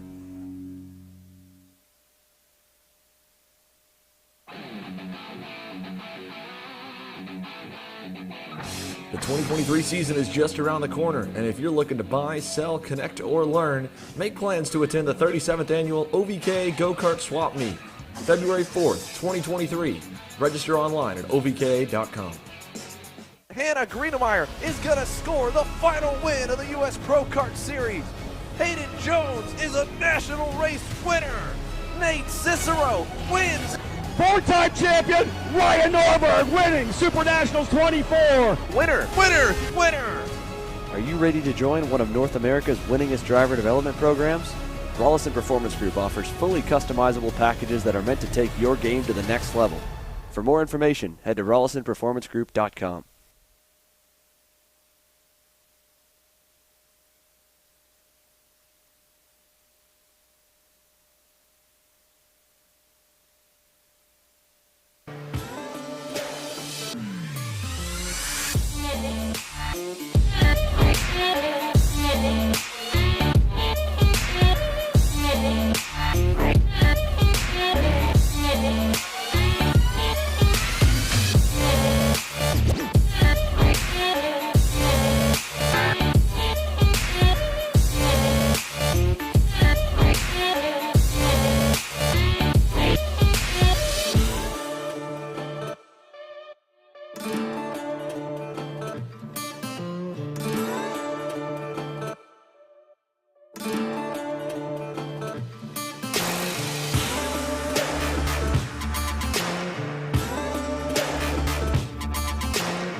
About to get underway with heavy, but Xander Clements, you're back in the booth. You're on track in that hectic race that happened. Walk us through what happened there from about the half of the field. Actually, just walk us through all of it all together. Yeah, I made a few mistakes there in the first lap and put myself in a bad spot, and then kind of was getting bumped back. And all I was just trying to do, I mean, it's just a heat race. Like, we're going to kill each other in the main anyway, so I wasn't fighting for the lead like I normally would. I was just trying not to crash and just be in a transfer spot, so I was looking back a lot to check where we were to the bubble. And the first few laps of the race, I kept getting pounded in the left rear coming out of turn 2, and I didn't know why, because I was like, I feel like I'm taking this good, and I'm on the bumper of the guy in front of me, and after a while I realized that Naka had been cutting the chicane from the whole first lap. And so then he cuts it, and he gets in front of us, and so then I fell back to 5th, kind of cycled in a little bit, and then we're going, and I'm like, all right, like he looks back at me to push him, like, yeah, Naka, like, go, knock yourself out, like, we'll go. And we started going, and then we came by, and he started cutting again. And then they weren't flagging him for the first half of the race, like for the first probably 5 laps. I don't think he got a black flag. And so I was like, all right, like I'm still going to stop giving him 5 car lengths from 1 to 3.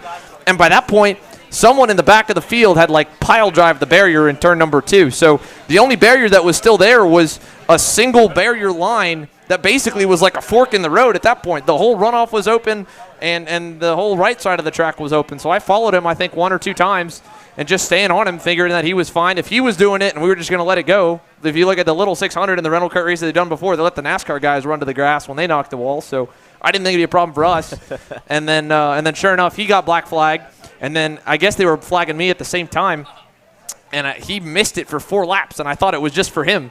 So I stayed out, and then I finally realized they were pointing at me too, and I was like, okay, like I'll pull in, like whatever, you know. I had a good run, so I think I'm out. From what I understand, I think they're going to pull guys from the first group that didn't get black flagged, and they black flagged more than 3/4 of that session. Yeah, let me tell you what actually happened. So the top 3 went through, and then Nachman cut it, and when you cut it, the entire field cut it. So you set the trend for everyone else to think it was okay. No. Naka went first. Naka went first. Naka went first, then you went, and the entire field went. I thought the whole field was going, though, because I swear 1 or 2 of them did before we did. Well, whatever happened is as soon as you did, they black flagged from Naka on back, so then the top 3 automatically transferred in. So we were watching a 3-kart race there for the last 2 laps. Yeah, well, the thing is I think they were so focused on that. The top 3 did cut at one point, with about probably 2 or 3 laps before I got pulled off. So I don't know. Well, Xander, are you going to protest? I mean, is there a protest for him here? What are you going to do here?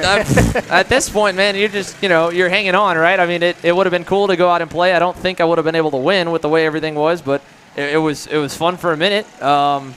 We saw a lot of hand signals from you, Xander. Did you communicate with these guys beforehand? Was there a plan at all going out there? Or are you just trying to make it up on the fly while you're driving? No, I mean, I just pointed forward. Like, they'd look back to me, and I'd say, dude, like, you don't need to block on lap 2. We're in a transfer spot. I mean, the races are basically LCQs.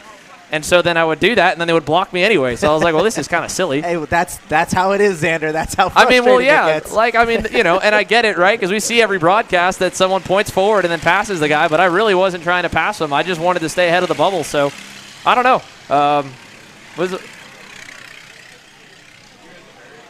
No. So I don't know. I don't know what but hey, I mean, my bad. I guess. I didn't want to do that, but I thought once the barrier was gone and Naka was going and Naka still didn't get a black flag that we were all going to be fine. So then I went.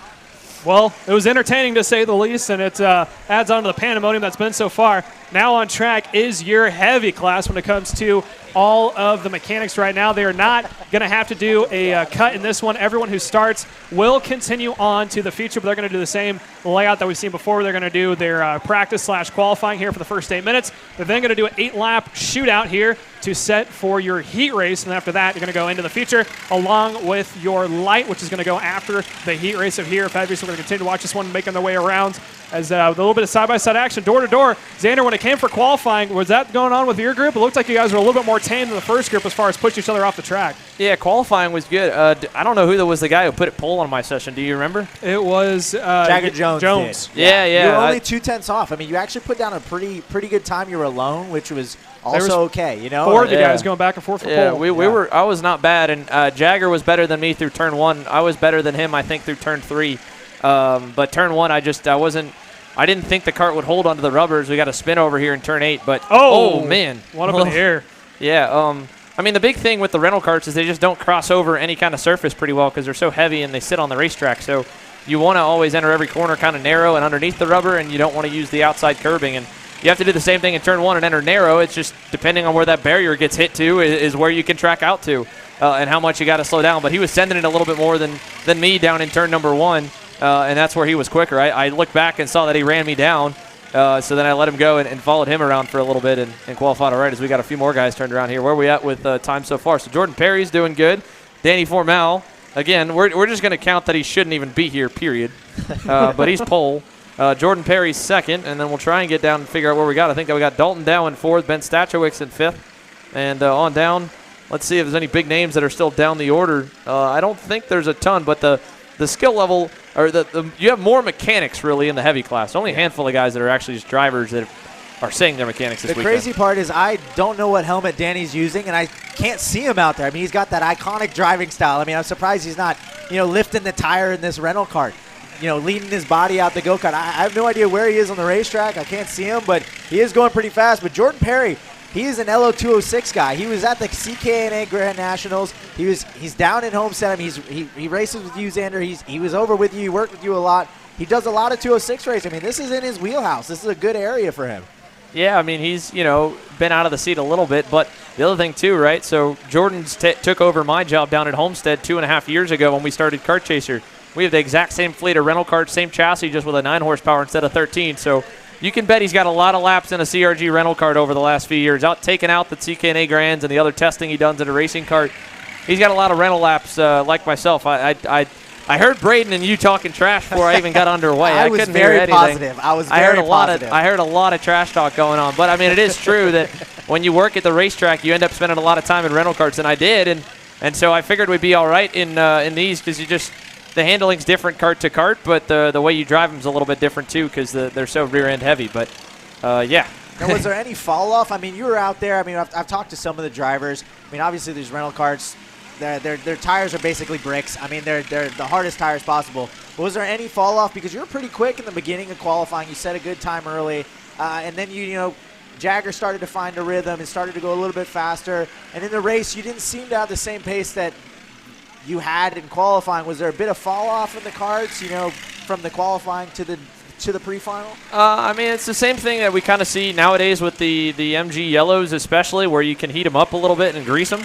I mean, the track, the lap time should get slower as the night goes on, even if it gets colder, because the cart's tires are just going to keep getting hotter and hotter. For me, I think it was more mistakes than anything, and in the race, like you said, never really got going. Just made a couple mistakes on the one clean corners I'd get, and then would kind of get punted on other ones, and was being pretty trepidatious on passing. I mean, it's funny enough that I got black flagged along with the rest of the field because I was just trying to survive right there, but.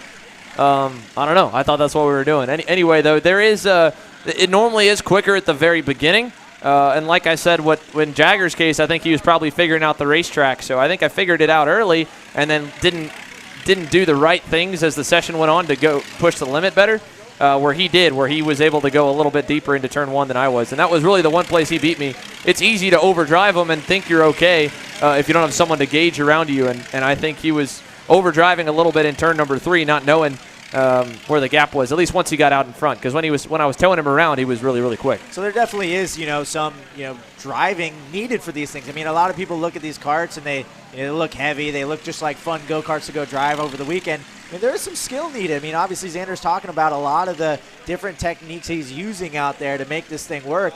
You have a lot of experience in it, and it's impressive to see all the different styles that you have to do, corner to corner to get these things to work, these tanks to work. Yeah, I mean, that's it, right? It's just a big tank. So, again, especially because when you run them in the rain with slick tires, everything you think about rain racing is the exact opposite. You don't care about going on or off the rubber. You pitch it with the brakes, and that's how you rotate and turn the car and then hit the gas with it. In these cases, really, it's similar to a lot of low horsepower karts where you want to kind of get on the gas in the center, but you don't want to set the axle down, and the gas will do that really quickly. So you kind of have to coast more than anything else, which is pretty much the opposite of what you tell people in 9 times out of 10 with karting. But it does make a difference in these because you don't want the brakes on it where it'll bind. You're just trying everything you can not to bind the rear axle up. And yeah, there's techniques. I mean, there's shenanigans for sure, and we're talking with a lot lower gap, right? Me making one miscue was 0.2 to Jagger, whereas if it was something with higher horsepower and faster, it would have been half a second. But goes in being rusty, too. There's seatbelts on these things, right? Yeah. How is Danny Formont leaning forward right now? I don't understand. He comes by he's the only guy that I see leaning forward. Can you lean forward with these? Well, it depends how tight you tighten your belts. Oh, for sure, they're not tight. You can absolutely run them loose. It's not the right thing to do, but I think a lot of the track officials are trusting the drivers to buckle themselves in, and you get a guy like Danny that's trying to do a little bit more. But, I mean, he's obviously got to come up with, he doesn't have any reason to do that. This isn't a Supernats field. He's still fine either way. And honestly, I don't think it's making a difference for him pace-wise on the front stretch. It's a 1/10 of a second. But the thing is like when you lean forward or look at the guys tucking their heads. That's Danny right there. There's a fat headrest right behind his helmet. So, you tuck your head down, it makes zero difference. Well, it's like you were talking about trying to unbind the go-kart, unbind that back end. If you can move a lot of that weight, and Danny's a big guy, if you can get a lot of that weight going forward and off the rear axle, you can, help unbind the go-kart a little bit. And I think that is it. That's checkered. And it's Jordan Perry taking the pole, lap. He gets going, man. by over a tenth on Danny Formal. Like you said, one of the most decorated people in karting. I mean, in karting period. I mean, that's a good lap for Jordan Perry, showing he knows how to still get around the racetrack. Yeah, I mean, that was a solid lap for him. So you go down to guys that are going to be a little bit further back. Austin Osborne, he's down in 12th, so he's outside the bubble looking in. And the delta's not nearly as big as we saw in that first session. I think there must have been a lot of cutting in the first light group too, because I mean, we're seeing only about a second gap. I think we should be in for a pretty good showing. There's only a couple tenths of a second from guys inside the show right now, like Tyler Edwards up in 6th at a 48.19, down to Chris McCrone at a 48.7. I mean, it's a half second for about 6 or 7 spots, and it's not a big gap, but it's not an overly small one either. So this is something I just picked up on. After qualifying or whatever, all the drivers in the scales, they look to their mechanic like, where am I? Where did I finish? Where did I finish? And they always give you a hard time to like, just wait. Just wait 5 minutes, get to the scales, and you'll figure it out. These guys are doing the exact same thing. All these guys are looking over to the fence, asking where they qualified. I mean, you can teach them to do it, but you're going to do exactly the same thing when you get on the racetrack. Oh, yeah, absolutely. I mean, I can tell you, from the first lap, I did a stupid move trying to cross over guys, thinking that we'd get clear with the lower horsepower rental karts, and we didn't. For whatever reason, they got the power down better than I did, so we were still side by side in the double right, and I went from 2nd back to 5th. So, and I put myself on the outside right. I mean, I grumble about it all the time. No, man. You talk it was terrible. About it all the time. Terrible, but it was. I thought they would kill. I mean, they were way out in the runoff. I think one of them put a tire in the grass, so I just bet on them losing more speed than what they did. Ultimately, though, we'll get them all sorted out here and bring you the field. But a good lap for Jordan Perry on the final circuit to put himself on the pole. Looking at kart numbers, I mean, there's at least a different variety of karts at the front. I mean, my kart 22, I thought was pretty decent. Couldn't turn right too well, but it could turn left pretty good. It's down at 13th. Wow, so it kind of shows you the driver makes a big deal. But right now, the guys that are on the bubble that we really need to work on, need to focus on is, Gonzalo Aponte. He's a team owner himself. He's got a lot of experience in the kart. He's in the car quite a bit, but he's on that bubble position. He's in that 9th spot. Gary Willis, team felon, represent Chuck. He's out there right in that 10th position. He's got to make something happen here to move up 1 spot and to advance himself into the final. There's actually no bubble spot. There's only 20 in total, so they're going to start all of them. That. So however you finish is how you're going to start in the main this afternoon. Again, once you get done here at the seat race, that is going to line them up for the feature that after this one is over with. We're going to then go to our light class. Once light is concluded, we'll then go to heavy. But as we've seen, Ryan, there's a possibility no one may finish here if anyone decides to pull what happened in the lights race.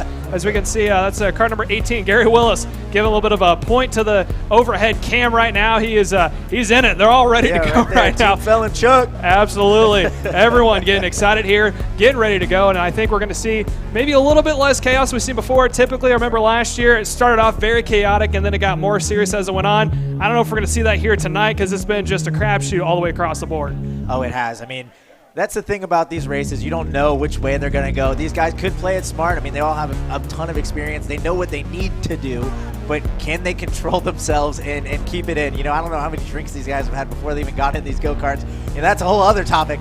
But, this is definitely going to be an interesting race. That bubble spot is where, I guess, there's no bubble spot. So I guess it is just, Jordan Perry and Danny Formal right now. Those two, 47.622 for Jordan Perry, 47.74 for Danny Formal. Those two are really close in times. I don't know the last name of Daniel, but he did a 47.8. I mean, all these guys, these top 3 are right in that same lap time. I mean, I think you're going to see a 3-car breakaway and then maybe a little bit of a gap back to the rest of the field. Yeah, all it takes is one guy in 4th on the start to send them there into turn 1. And you can easily see the field just bunched up like we saw before. So, yeah, they've all come to a stop right now. We got them stacked up. They're going to do a single file start as they're making the way up the hill through turns 7 and 8 right now. Yellow flags all the way through the track. I was going to get them slowed down. The temperature is starting to drop here. The lights are on. It is nighttime here. We are down south in North Carolina, but it is kind of a little bit cool. It's roughly about mid-60s, may dip down to the 50s here not too shortly.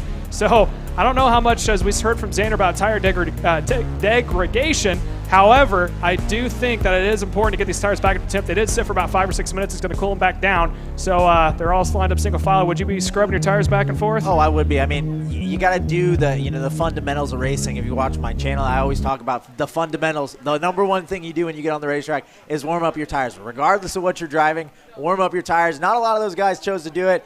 I mean, yeah, they just did 10 minutes on the racetrack. The tires are probably pretty warm as it is, but the top 2 drivers definitely did. They're in that outside lane. It looks like Jordan Perry's taking a really slow start compared to everybody else. He's trying to bunch them up, and they're coming down to the stripe. Green flag is out, and they are all rolling. It looks like a little bit of a separation there inside the field as they're already going to go almost 3 wide down into turn 1, and they're going to slosh out way to the outside of the track, and there's 2 going to cut through right now as they make their way to turn 3. Down to the inside going into turn number 3, and it looks like Daniel followed him through. I don't know his last name. So it's Danny Formal, Daniel, and Jordan Perry in that 3rd position. And they're already defending. That was Jordan Perry going all the way down. They're all going to bunch up into turn 6. Danny got the bumper and got moved wide, and that looks like Jordan Perry is going to benefit the most out of all of those guys. He swept through. He came from the outside in and made it happen, and there's some retaliation from Danny Formal. He said, don't hit me off the racetrack because you're going off next, and he sent him out into the grass, and now that's Danny Formal in the 2nd position. Yeah, I think that may have been a little too soon to start defending theirs. They're going to try to send it 3 wide yet again. Coming up here, 2 up over the curb. And into the pits. Oh, my goodness, man. Put on the outside and put to it. I think the driver that we're looking for is Daniel Tate. I think that's the guy out in the lead. Okay, Daniel Tate. So Daniel Tate, again, talk about guys with a lot of laps here. Daniel Tate has worked here for the last 6 years for Kartsport North America. And oh, my goodness, the barrier just got nailed there. So Gary Willis started in the 10th position, and he's running 2nd right now. I mean, what an impressive start. He really benefited from that. I think that may have been him as well. I think that was possibly.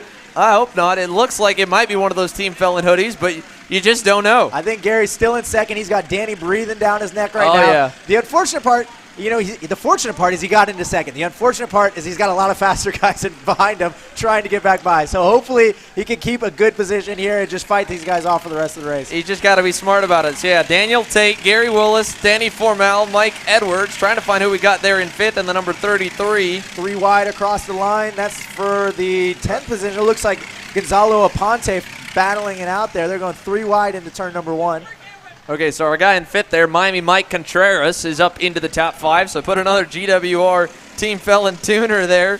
They're 2nd, and he was in 5th. Now he's knocked all the way down the order. I think he was the one that got spun, so that's who we thought. We thought it was Gary. It was Miami Mike Contreras who got spun around. And Jordan Perry, our pole sitter, is back up into the 5th spot and kind of catching up. Now Daniel Tate's starting to try and get away.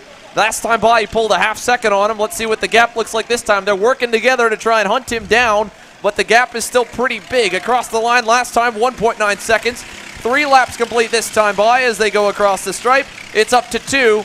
Daniel Tate pulling away from Danny Formal. Battle of the Dannies. We got black flags coming out on the front stretch for the back half of the field. And, oh, man, it looks like they're doing like they're black flagging the whole back half of the field. Everybody's getting the black flag. Don't cut the racetrack. That's the word we're getting right now. Oh, my. Well,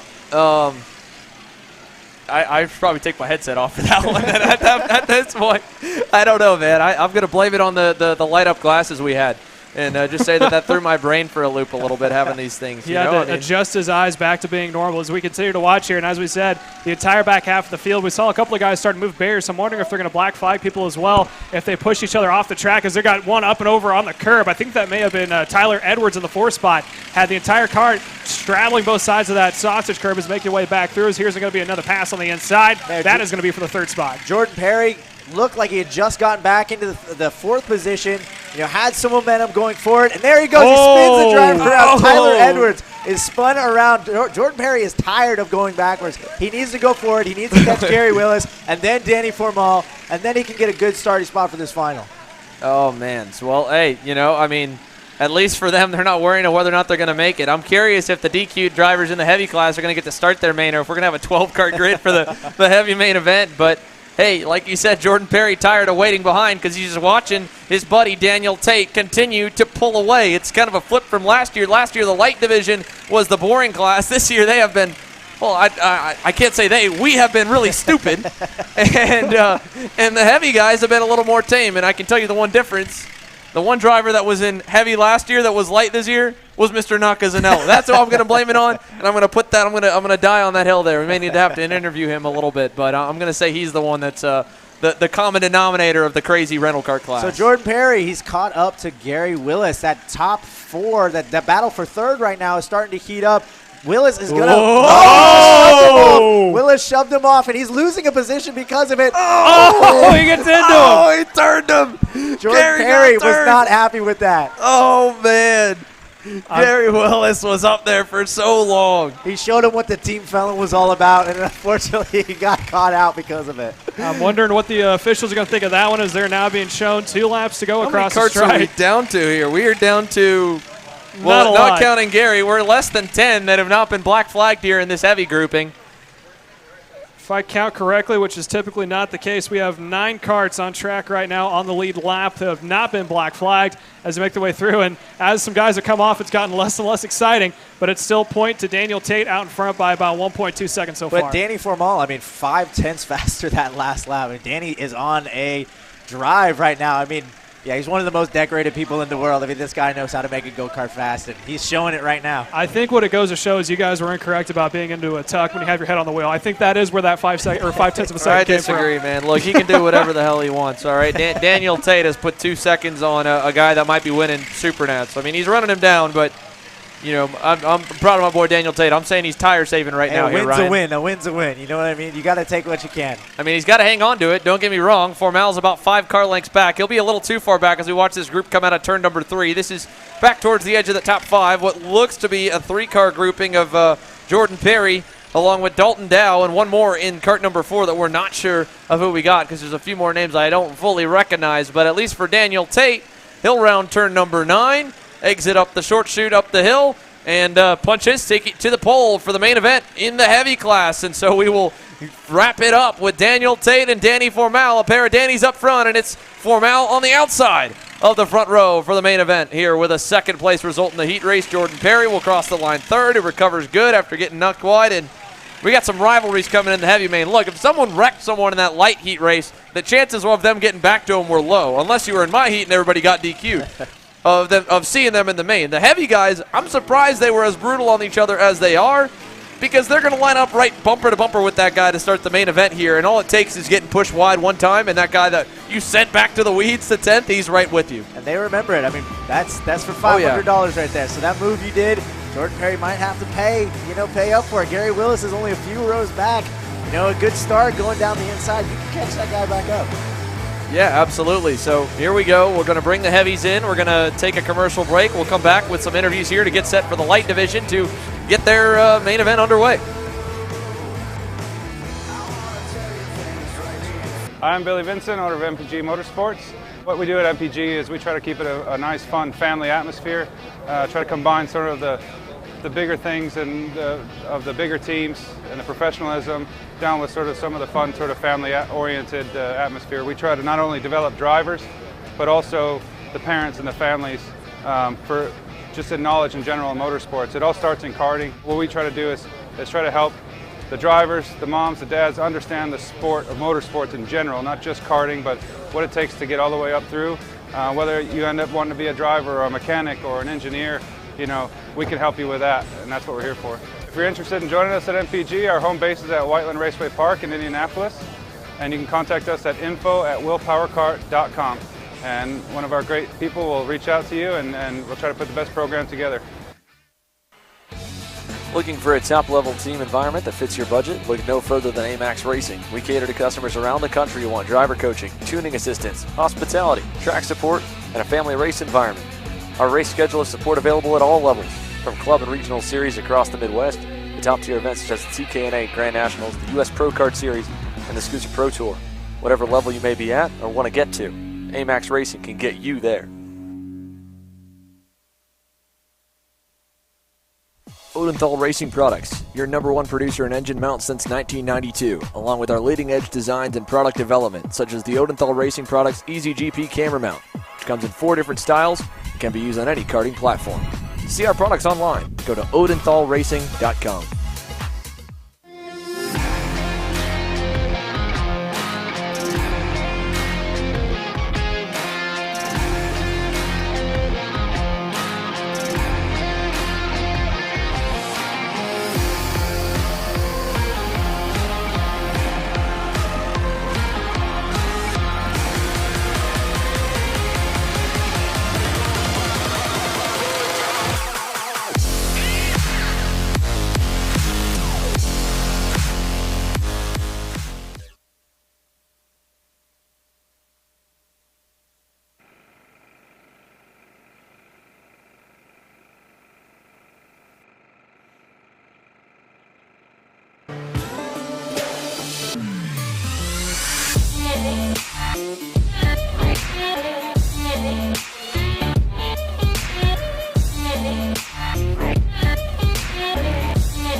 Are we? Race, where's your car right now? I have no idea. Well, once you find it, are you ready to go? Oh yeah, I'm ready. I'm really excited. This is gonna be fun. Is there going to be some carnage on the first couple of laps? If it's anything like the beginning of the heavy race, which I'm assuming it's gonna be way worse, I don't really have any expectations going into it. But Well, how are you going to avoid it? How are you not going to be the one that's going to be in the wall? release the brake pedal when I get hit. That's my plan. All right, well, that's a good plan. Good luck tonight. Thanks. Let's go.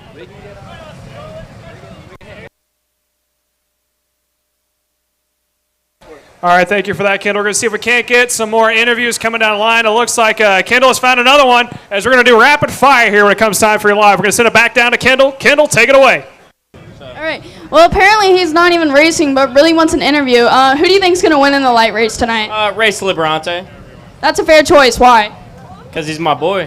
Why is he your boy? There's got to be some reasoning behind that. He's just a legend. He's out here. All right. Well, fair enough. And thank you for the interview. Thank you. All right, we're going to continue to do rapid fire interviews as there's Jimmy Simpson in his energy suit making his way down. You can see some of the drivers already getting themselves all suited up, ready to go, as Kendall is going to have another one here. Take it away, Kendall. Are you ready to go tonight? I think about ready, yeah. How are you going to beat all these guys? I mean, you're starting up front, so it's looking pretty good for you right now. By simply being better. How are you going to be better? I'm probably, I got Cole Pachane right here on the wrenches. I'm representing Motaz Sport, and we're going to the pit. All right, sounds good. Good luck. All right, see if we can't get some more here. As you can see, some of the drivers now can see up there's Race Liberante making his way to his cart right now. Again, a 1-2 lockout for MPG Mechanics starting on the front row. As Aaron Hackmeister is also up there on the front with them, as we're now going to follow Kendall Hedge, who's coming down now to Aaron Hackmeister. Aaron, how are you feeling tonight? Feeling pretty good right now. We'll see how we feel after the final. How are you going to avoid all this wrecks? Because I know there's going to be a lot tonight. Probably cause them, so I'm ahead of it. Why would you want to do that? So I don't get wrecked. Okay, how are you going to get that $500? Because, I mean, that's a lot of money. We'll figure it out when we're on track. Well, if you do get the $500, what are you going to do with it? Not that far ahead. I didn't even know we were getting money until we walked up here at 8 o'clock. So I haven't thought that far ahead yet. All right, well, fair enough, and good luck tonight. Thank you. All right, thank you for that, Aaron, and good luck to him as we still have the rest of the crew making their way to the carts right now as there's a good live look down on the field. Everyone's starting to get themselves strapped back in. A little bit of a confusion what happened in the last heat race. If I'm not mistaken, it is not going to be the second half of that group is going to be registered. As now Kendall Hedge has caught up to another legend here. Brandon Jarsacrack is getting himself suited up. So you're getting ready to go. How do you feel right now? I just hope I have a better cart than I did in the heat race because that thing was pretty bad. I feel bad for whoever's got cart number 29. Good luck. Try and make it to the front, see what happens. How are you going to get to the front and avoid everybody else? Just not hit any of the carts that are spun around. Well, fair enough, and good luck tonight. All right, so again, that was Brandon Jarsacrack who's getting himself suited up. Again, a little bit of confusion. In that second heat race, half the field, actually I should say over half the field, got black flagged and pulled into the pits. So only 3 ended up finishing, and still a little bit of a confusion there on the pits as Kendall has caught up to another. How are you feeling tonight? You're starting up front. Not too good. There's a lot of really good guys out here. Hopefully we can do as good as we did last year. The team prepared a good go-kart, but let's see what we can do. Yeah, how are you going to avoid the wreck or not cause it also?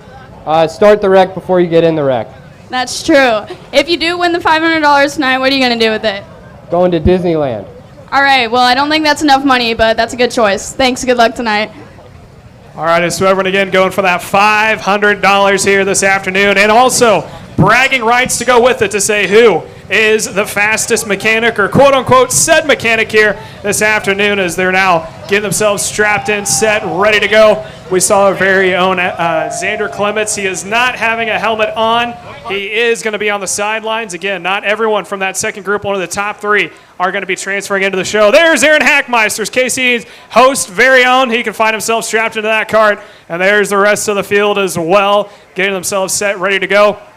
We're about to go racing here shortly. There is Mr. Jarsacrack sending cart number 23. Like you said, he is happy or he is in a different cart. There's some hype going up on the field right now. The other teams getting them set, ready to go. And again, this is coming to you live here shortly, so stay tuned as we have the light race about to come here for your mechanics at IAME Grands East, sponsored by Hunt Brothers Pizza.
Well, we are underway, and I think, again, there's no better reason to go back into retirement than my performance here tonight, Caleb. So we're set for our first of the two main events to go. The light division here, which is down a couple go-karts, and already we got one spinner around, but we'll go ahead and try and keep an idea of who is who and give you an idea of what's to come from this light main event. They're going to bring them onto the circuit, then line them up in the correct order, which again is going to be a little bit awkward. They've taken the top three from the second light heat, so that's Jimmy Simpson and Jagger Jones and one more.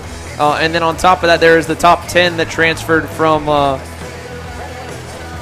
the easy heat. Now, Caleb, I just got some insider info from someone that was watching the broadcast that said you were the one actually talking the most trash about me. Oh, was I? I heard it was especially you. You know, I'm not going to admit anything until my paycheck comes in, but that may be a possibility. Well, I mean, you know, I can't exactly blame you. I think that was a pretty poor performance. But that said, it will be coming around whenever you decide to get back in the go-kart at, you know, whatever street club race you want to go run. Oh, don't you talk trash about Hoosier Racing.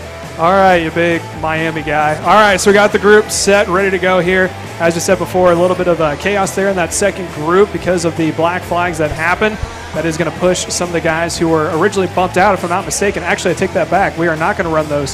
So, Zaner, correct me if I'm wrong, but we are only going to have maybe about 10 or 12 carts about to take the green. Well, no, that's what I'm saying. I was the fourth and fifth guys in the second group, so we were the beginning of everybody getting DQ'd out of heat number 2. So there's 3 that have transferred out of the third heat race. Jimmy Simpson's one, Jagger Jones is the other, and the guy who won that heat, which I'm not sure who it was, that won the heat that I was in, Alex Garaboniotis. So Alex Garaboniotis, Jagger Jones, Jimmy Simpson, the only ones that have survived and gotten out of heat number 2.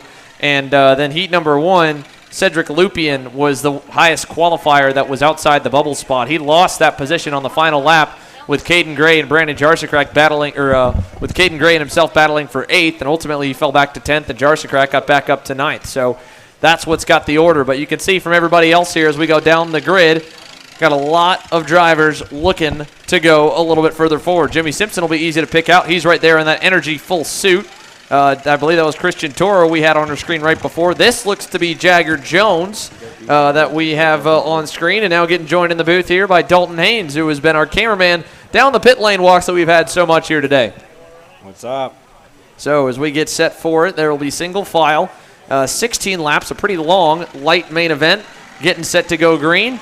And we'll send it on through, and everybody giving waves to the drone as they go on by, and we will get set to go green. So here we go. Single file start, 13 drivers that have comprised the main event for the light division. Artie Carpenter was quick in his heat race. Again, Brandon Jarscrack was the last one to transfer in. We know Aaron Hackmeister was quick. Well, he almost won the heat. Liberante did, which puts Race Liberante on the pole to lead the field down. Liberante in cart number 5, a different cart than what he ran in that first heat. We know there's a decent delta in some of the go-karts. We talked with Ryan Norberg a little bit earlier. There are some stuff you can do as a driver, but there still is a little bit of performance parity or disparity, kart to go-kart. Here they come on the run down to turn number 1. We're underway with the light main event, and into the first corner. Liberante will go wide open up, and a much more tame start to this one for the 13 drivers that have transferred on through as they climb the hill to turn number 3. Yeah, and off the bat, Liberante's turned! Race Liberante gets turned around in turn 3 on the very first lap. So now he's going to go back to the 13th spot. And I was about to jinx him and said it was almost a perfectly clean start there in the first couple of corners. They're already going down to the inside to try to make some moves there towards the back of the field. I think that may have been Jarsicrack trying to make his way up a couple of positions. I think he has done so, trying to tell off the top of his helmet. A couple of guys going wide there up the hill. So here they go out of turn number 9, 2 by 2, all the way through up the short chute to turn number 11. And we'll go still side by side at the back of the pack as the leaders begin to get away. I think it might be Christian Toro that has gotten to the lead. We'll confirm that across the line. No, that's Alex Caraboniotis. Oh, we got one pushed into the grass. Oh, all the way down, got squeezed. But the top 3 are pulling away as these guys continue to fight back in the pack. Jimmy Simpson in the middle of the mix there. Jagger Jones has gotten clear. He's up to 3rd. Brandon and we got a making good work. Spinner in turn 3. Yeah, trying to see if we can't get a number. Trying to see maybe just the helmet on it, but we can't quite get a number. We're going to update for the guys that come across the stripe. But as we said, a little bit of a less tamed mid-pack group there. Top 3 pulling away, and that middle pack is still hustling, tussling. Still 2 by 2 up the hill as we watch the top 2 of Alexander Carabontius and P number 1, Christian Toro P2, and Jagger Jones in the 3rd spot. I believe Brandon Jarscrack has just got himself in the P5. Yeah, he has been rolling, so Brandon Jarsicrack up another couple spots. We need the leaders to fight, though. Let's take a look at the opening couple lap times here. As they come in, Alex Caraboniotis is still pulling away in the number 26, 1.1 seconds out of Christian Toro. Jagger Jones, another second back. Kellen Ritter, a second and a half back. Then Brandon Jarsicrack in 5th there, 4/10 away as we got contact in the midfield. And a number of drivers go around there outside the edge of the top 10. Yeah, so a chaos on the start. It looked like a couple may have cut turn 1 as well, taking that little bit of a cut through. So you don't want to do that. No, you don't. So their night may come to an end here early. Yeah, we've seen a lot of black flags here for this one. I can tell you that the officials are not thrilled with the way the drivers have been behaving on the second edition of this Rental Kart Tuner Challenge. Big shunt back in the back of the field. Yeah, man, they're going at it. Let's see the run down the front stretch.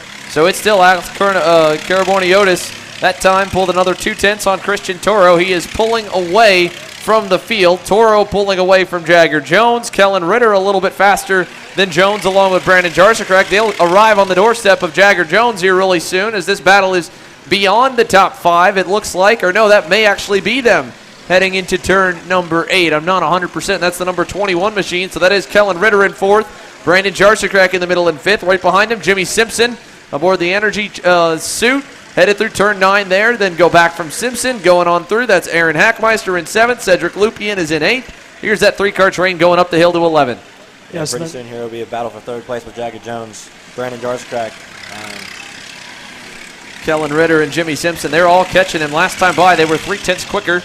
Here comes Jarsicrack for 4th. On the inside of Kellen Ritter, he will get by and take the position away. He did a 47.6 that time by. Only guy quicker was Jimmy Simpson right behind him. As Simpson now tries to go on Ritter in turn 3. Ritter holds the outside. They'll stay side by side over to turn 7, and Simpson gives it back as they go into the hairpin, and I think he's going to try and dive bomb him right here. He's looking on him. Ritter's going to block a little bit, and he'll hold the position.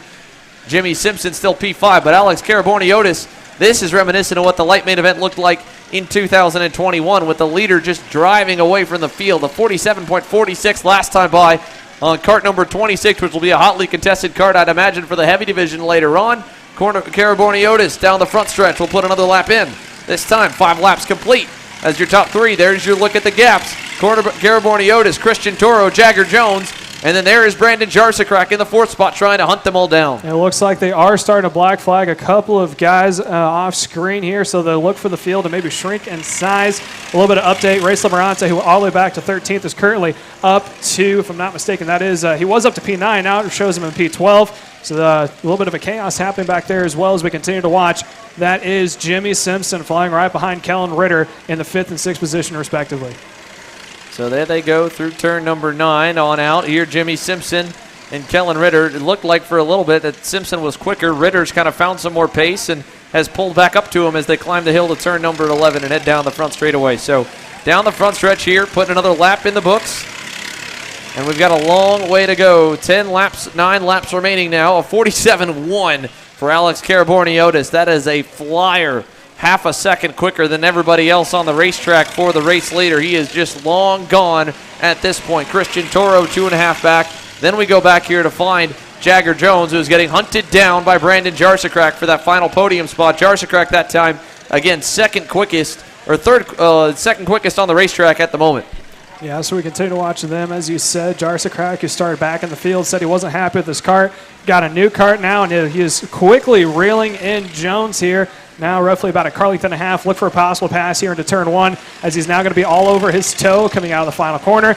Down the main stretch they go, and let's watch and see if the veteran of Brandon Jarsakrak is going to pass on the inside. He sets him up for it. Clean pass. Yes, it is. Jarsakrak moves up, goes a little wide, keeps it onto the track. Jarsakrak now onto the podium position of P number 3. Yeah, Brandon Jarsakrak up into the top 3. Now can he run down Christian Toro? He's been about even to him the last couple laps with a 2-second margin and only 7.5 laps to go. It'd be tough to get there, but he's at least clawed his way up into the top 3, which is about where he was at the end of the X30 shootout in 2021. So not a bad run for Brandon Jarsakrak and a pretty solid field, but I'm curious to hear from Alex Caraborniotis where this speed has come from because, I mean, he is just, again, 3 to 4 tenths better than everybody on the circuit. Christian Toro, again, still second, and Jarsakrak third, Jagger Jones fourth, Kellen Ritter in 5th. So make their way down. We still have a decent amount of time to go. It is 7 laps remaining. Caraborniotis still out in front. Continues to go faster. Went sub 47 with 46.9. So a little stagnant up there with your leaders right now as we're watching to see if maybe Jones is going to catch back up to Jarsakrak as they make their way down into turn number 5 right now, heading into 6. So let's see if Jagger Jones can catch back up to Brandon Jarsakrak as they burn one more lap this next time by. Look for 6 laps to go. Yeah, 6 laps to go here. Not a lot of time left. We're past the halfway marker already.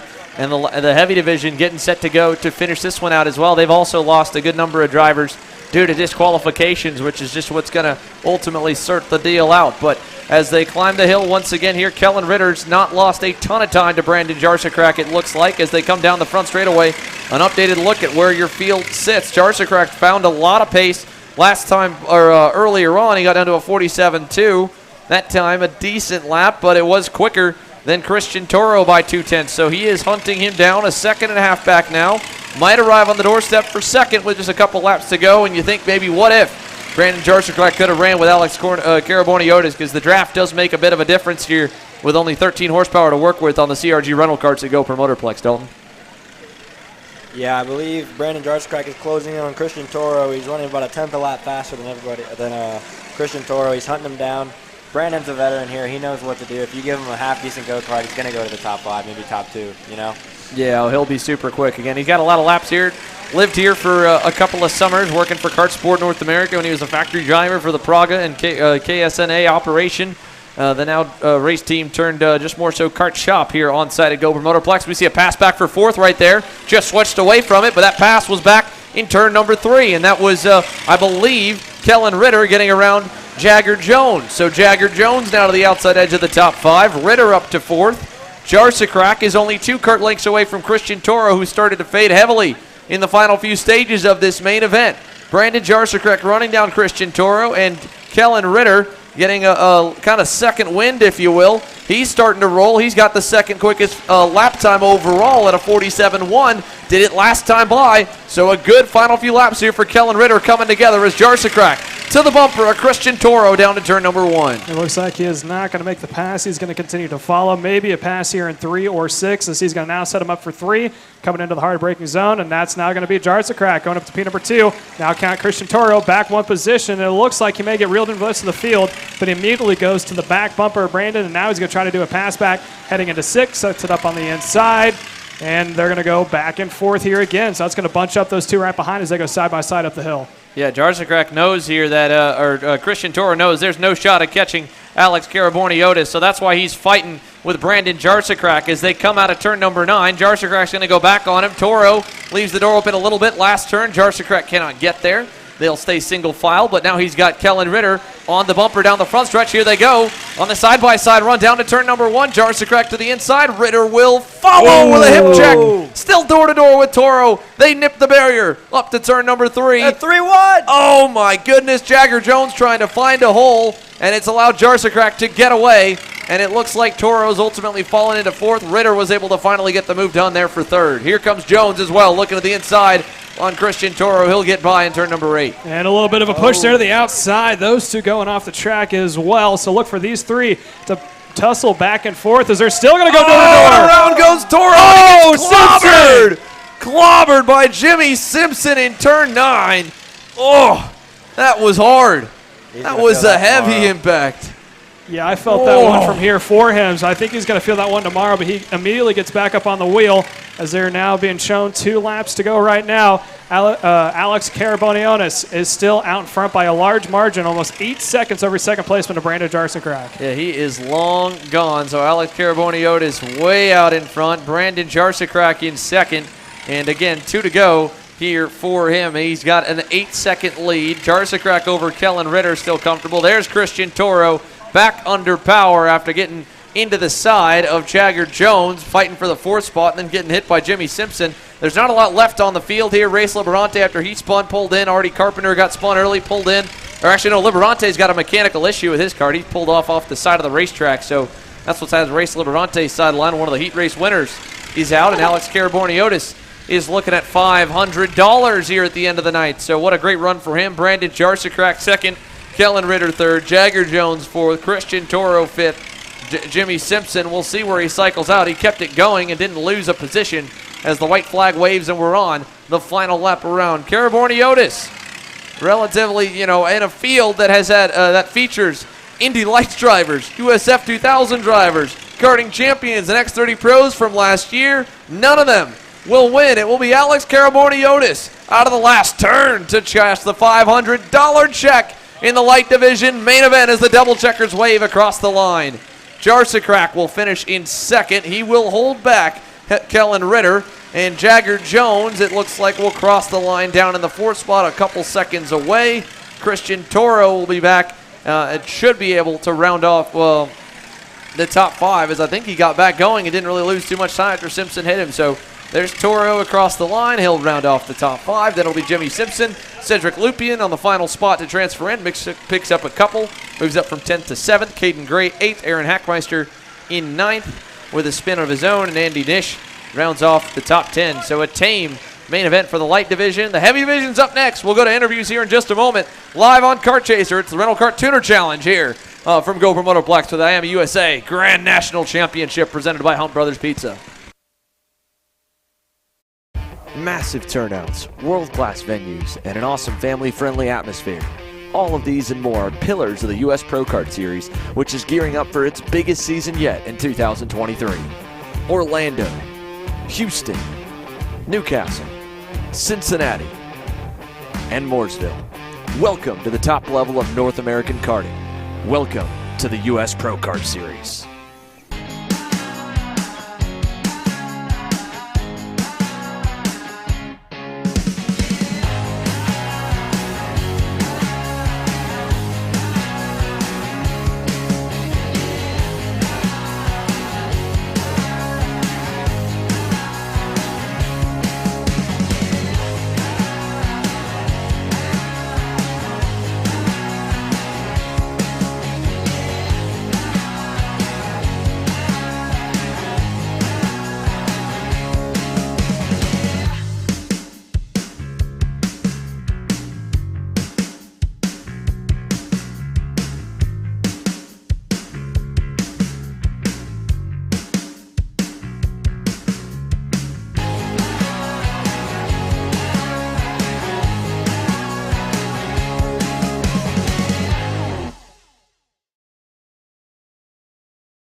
How you doing? My name is Mike Doty from Mike Doty Racing from Orange County, New York. We're about an hour north of New York City. We're a full-service kart shop that we supply IAME, Rotax, and all rock engines.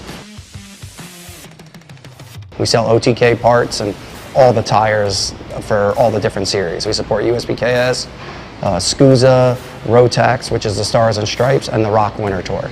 What we do is we try to get the drivers better by data, driver coaching, and setup. We have a lot of good drivers that come through our program. We have a lot of experience. I've been doing it for almost 35 years, and we just try to translate that to all our customers.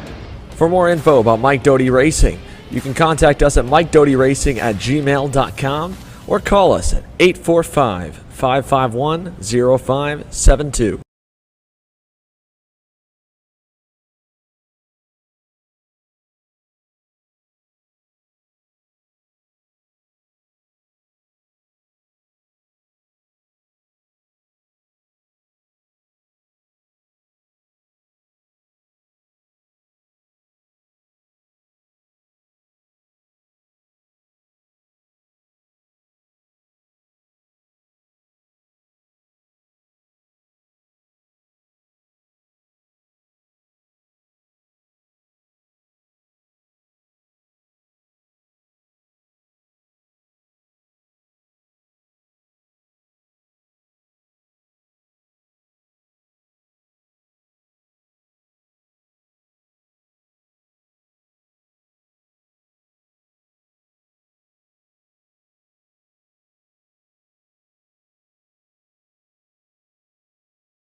Won the first one, and then the second race it was a little bit off, but those guys were fast and had a great time.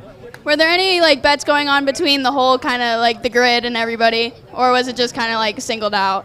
Well, I know Xander was talking a little crap about me on the broadcast, saying he was faster than me in turn 3. I don't believe it.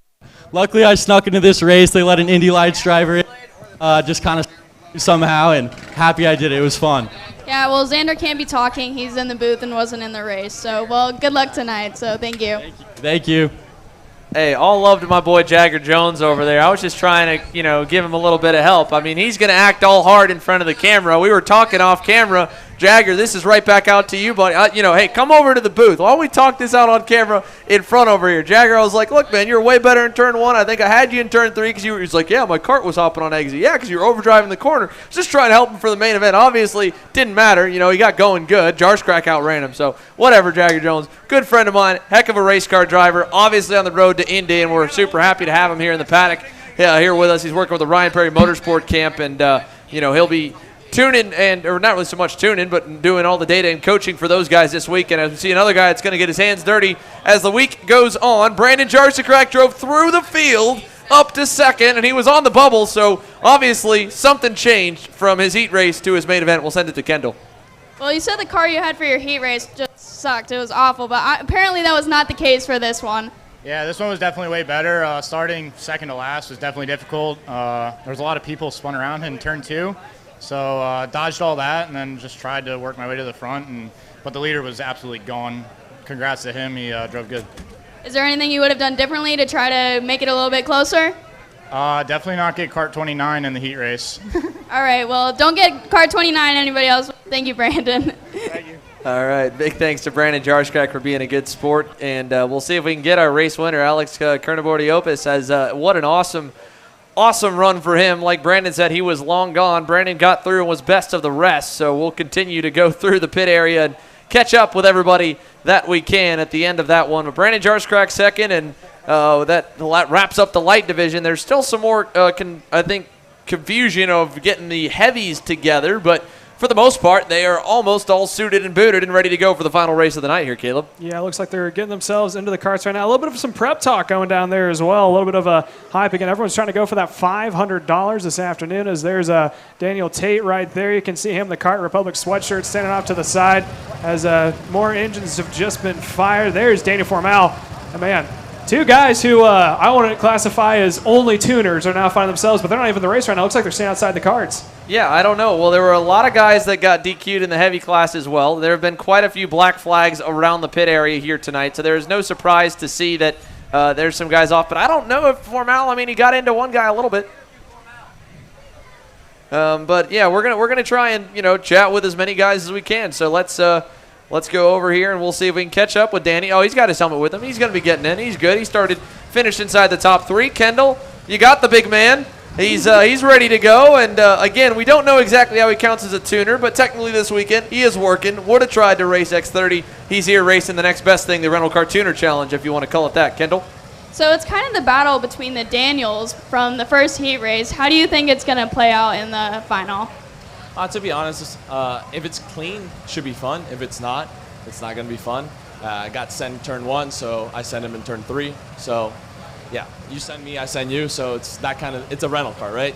I hope we could fight clean. I think it'll be a really fun race, but it is $500. If they want to drive dirty, I'm okay at doing that too. Well, it is $500. If you do win, what are you going to do with it? Who knows? Maybe buy the team a whole lot of beer. Well, fair enough. You heard it here. So maybe Danny's team will have a lot of beer tonight. We'll see. Thank you. We'll find out. He's got a lot of mechanics to feed with some beer there out of that RPG tent. I think that $500 might be just enough to get that whole crew. They got a lot of people into that operation. Yeah. Who knows? Anything's up for grabs, and as we said before, it's been a crapshoot all night long. Anything is on the table. Anything is up for grabs. As we've seen before, the last one, driver Alex Cartaboniatis pulled away in the front. Xander, what are your thoughts on this one now? It's kind of just a roll the dice and see what happens. What are your thoughts? Daniel Tate was about 3 corners away from winning this deal last year before him and Jake French got into it, and Naka Zanella was able to slip by. So it's no surprise that he's right up there quick again here this year. And we're going to be getting ready to see more of that here in the moment. Let's take you again. We'll show you trackside, an awesome view of the nightlife here at Gopher Motorplex, and a couple announcements here to get the heavy deal underway.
and welcome back here. About to get underway with the mechanics race shootout.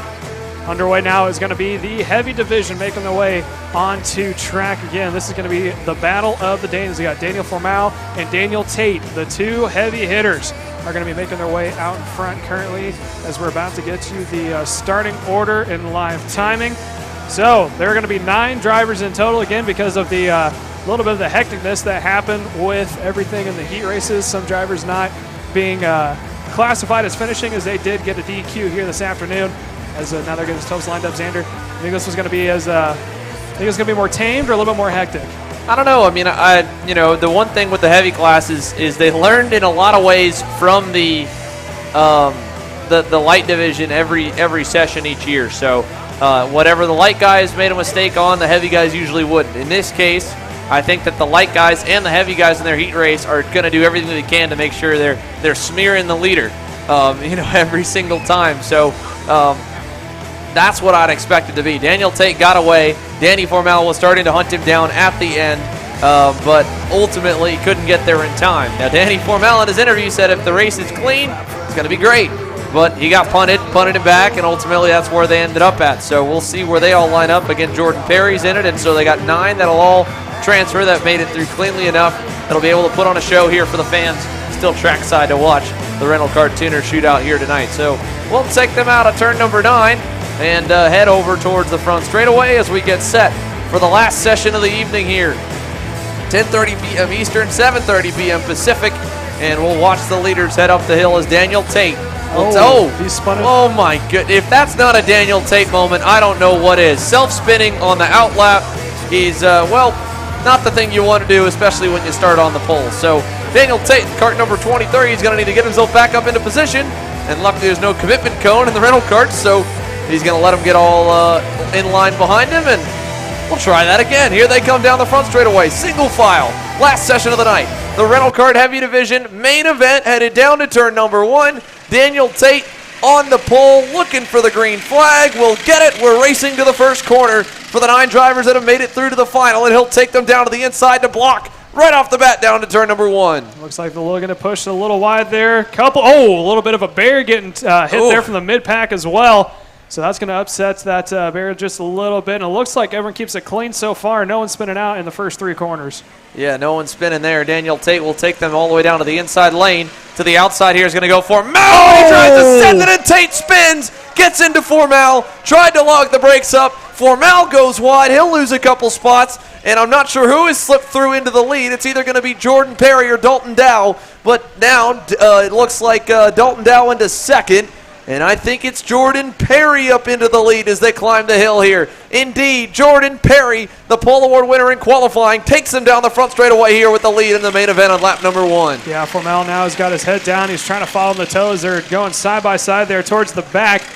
They're working their way through turn number 1. So again, Jordan Perry out in front. Now is going to be down to, I believe So it's Jordan Perry, Dalton Dow. Gary Willis has worked his way up to 3rd. It was the same we saw in his heat race there, talking with Ryan Norberg, that Gary Willis had a great run through on the starts and then just kind of every time got shuffled back. Here is a pass getting made. That is Formal on Willis. He'll take back 3rd.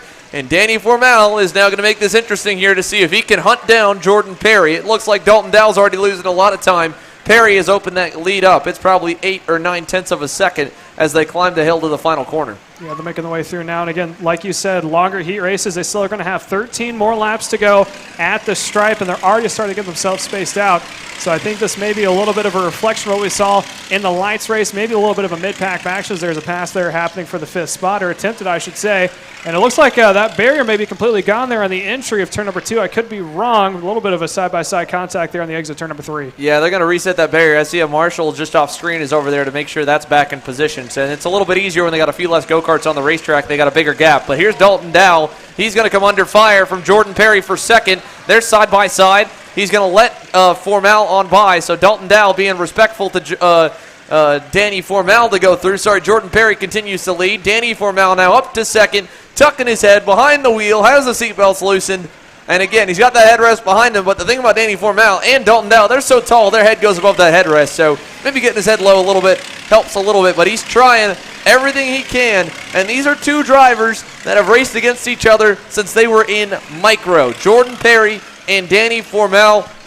Couple of years apart, both grew up racing in southern Florida. Formal, of course, from Costa Rica, grew up a good bit in the States, and now, of course, has his Lamborghini Super Trofeo ride and is running sports cars, races for RPG in the KZ2 class, and as well is here this weekend in the Tuner Challenge. For Jordan Perry, he is the assistant GM down at AMR Motorplex in Homestead, Miami. That is a sister racetrack here to GoPro Motorplex. Similar Grenell go-karts, so he's got a lot of seat time in them. Danny Formel, a lot of seat time as well. What do the lap times look like? Well, last time by, he was half a second better. 1.4 seconds last time, or 1.7 last time.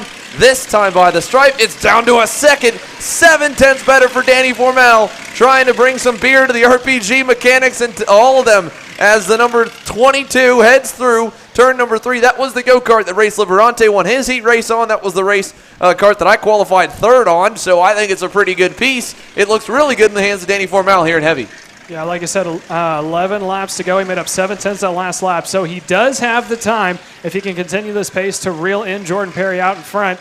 You can visually see on the screen, again, a beautiful overhead shot here this weekend of the entire track. You can see the gap slowly starting to close back up. And it looks like Dalton's not falling off too much. He's not as close as he has been before, but it seems to almost be that he's maintaining that position there in P3. Yeah, Dalton Dow hanging on there to third. He's not really, like you said, falling off too much. The guy behind them there is, I'm going to see who we can identify. That's the one in fourth. And I believe I'm not mistaken, Chris James. So Chris James in the number 26 is the driver in fourth. I knew it was Chris, but everyone's got nicknames on the rental karting tuning system, so rental kart timing system. I know Dalton is Dalton Dow. Chris James, I believe, the driver in fourth. Gary Willis, great start, faded back in fifth. Phil Pignataro is in sixth. Daniel Tate is back up to seventh. And he should be able to get it back into the top 5, so we'll keep an eye on where his drive is at. But here is the fight for the lead. Jordan Perry leads the way here, coming up to 9 laps to go, almost to the halfway marker. Danny Formel hunting him down, and he looks to be the fastest one on the racetrack by far. Formel is half a second clear of everybody out there right now. Making the way across the stripe again. That last time by, it looks like he went about 4/10 faster that last lap. Danny Formel did over Jordan Perry, so he is pulling him in.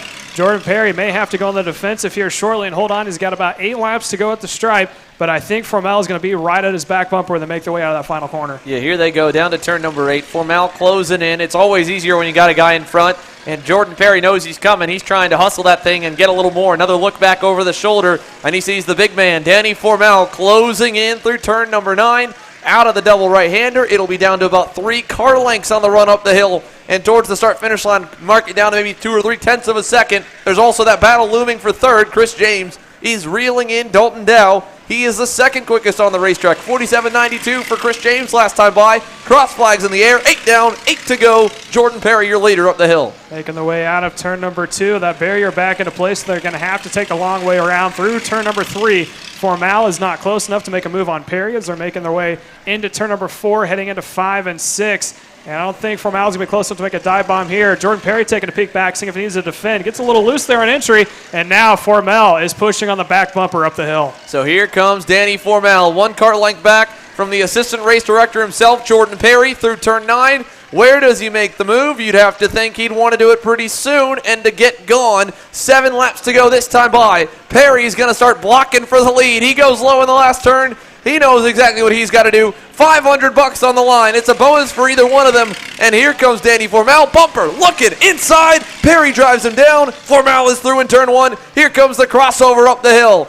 Formel will block the inside into 3, and Jordan Perry has to find a way back around him here as they come on the exit. Yeah, I think if you're Formel and you're able to drive back up, I said that too soon. They're going door to door. It looks like Perry may try to make a crossover move. Formel is going to block. Perry takes no more racing line. Formel is going to pop back up.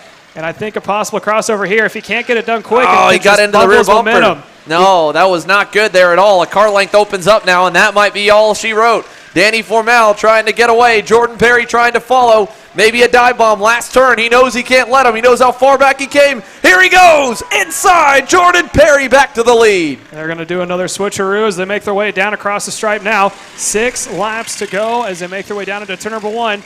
Let's see if Formel is going to try to set him up. He does not. Continues to follow. Jordan Perry leads the way, but we know Formel is quick. Something else we know is that Jordan Perry can hold on to it if Formel gets by. Yeah, so Jordan Perry got to learn a little bit there behind Formel in that last turn. and in the hairpin. And now he's got Formal back on him again. Here comes Formal back to the inside. Turn 8.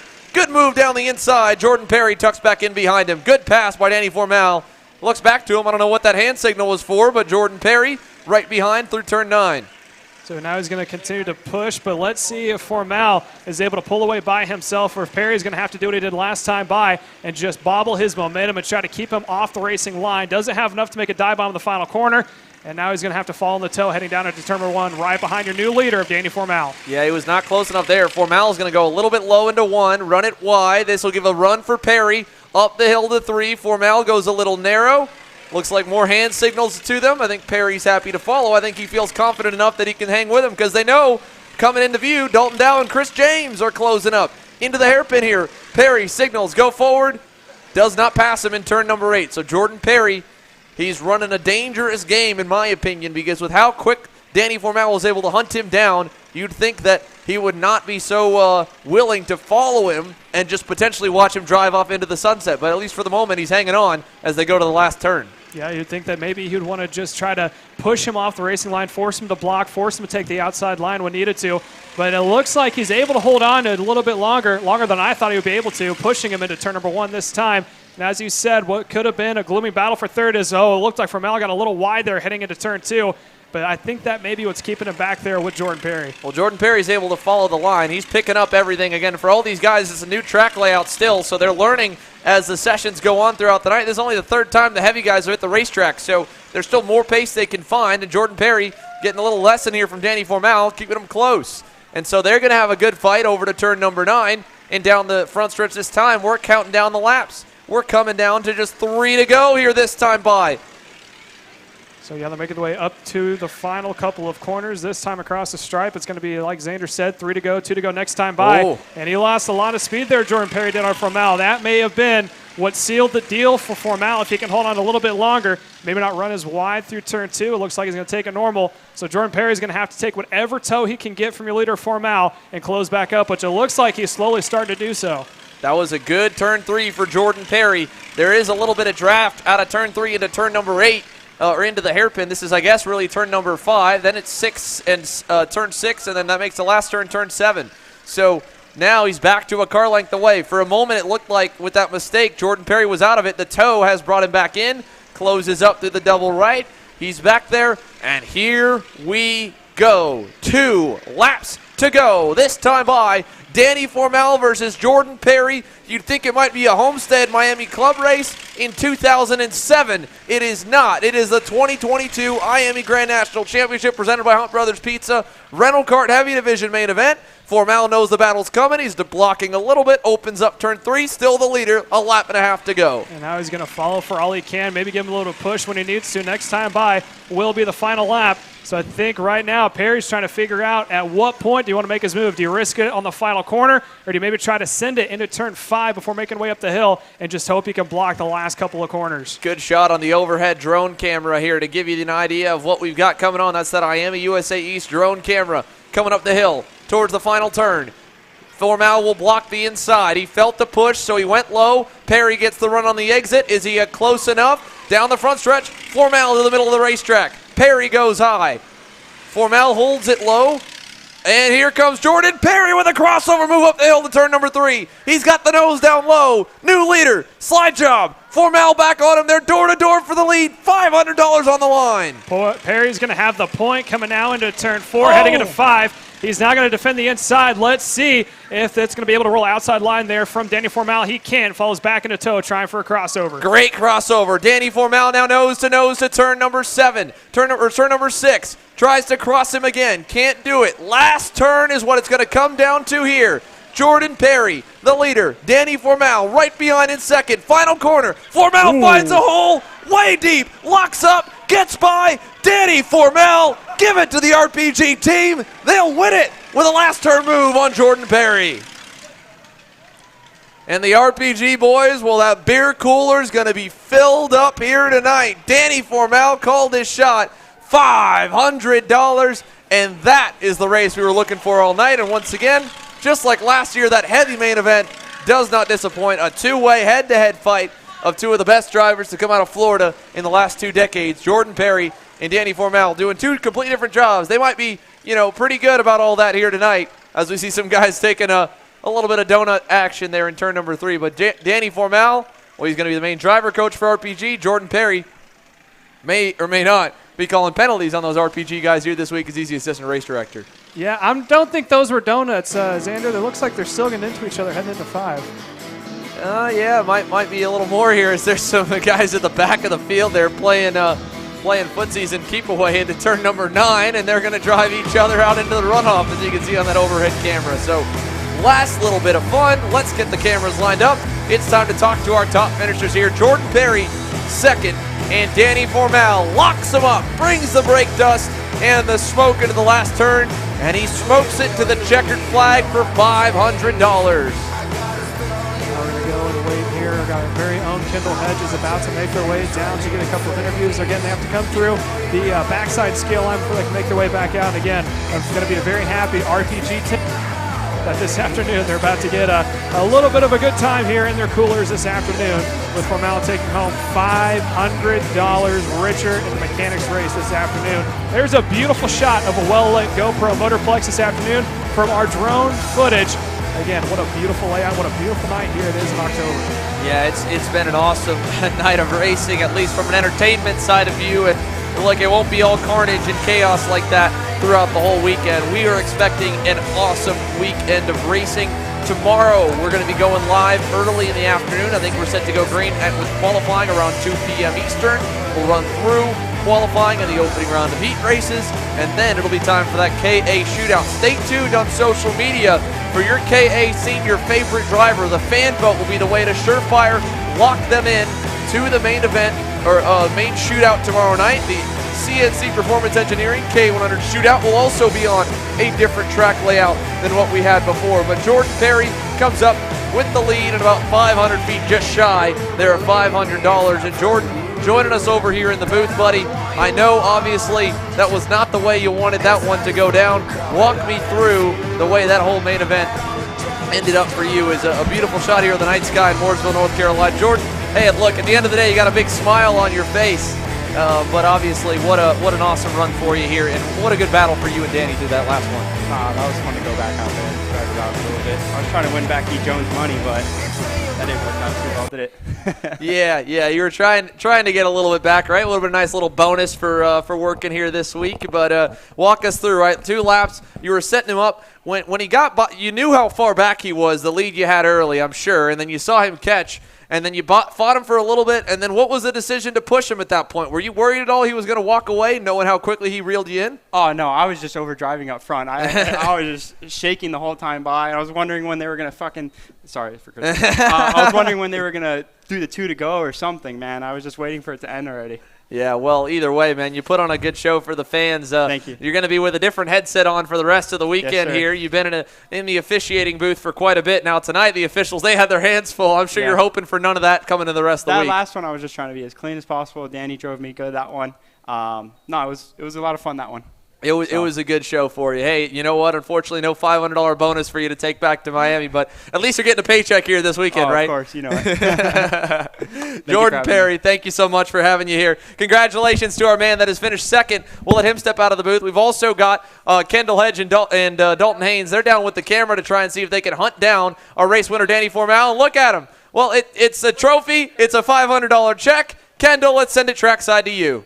There's a lot of excitement down here. How are you feeling right now? To be honest, it was such a fun race. The clutch broke on the warm-up lap. I felt it break, so on the 4 strokes, I was trying to keep it out of the clutch. And, it was really good when I was catching Jordan, and as soon as I got to the lead, it was bad. Jordan and I working together, got the other people, and it was a clean race. For a rental race, we drove extremely clean. Did a good pass in the last corner in front of everyone, so it's kind of cool.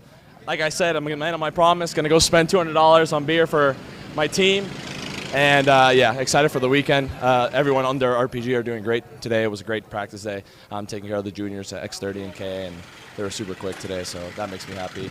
$500 makes me happy. This awesome trophy makes me happy, so, yeah. Yeah, well, thank you, and I hope you're very well today with your coaching. What you learned to help them tomorrow. Thank you.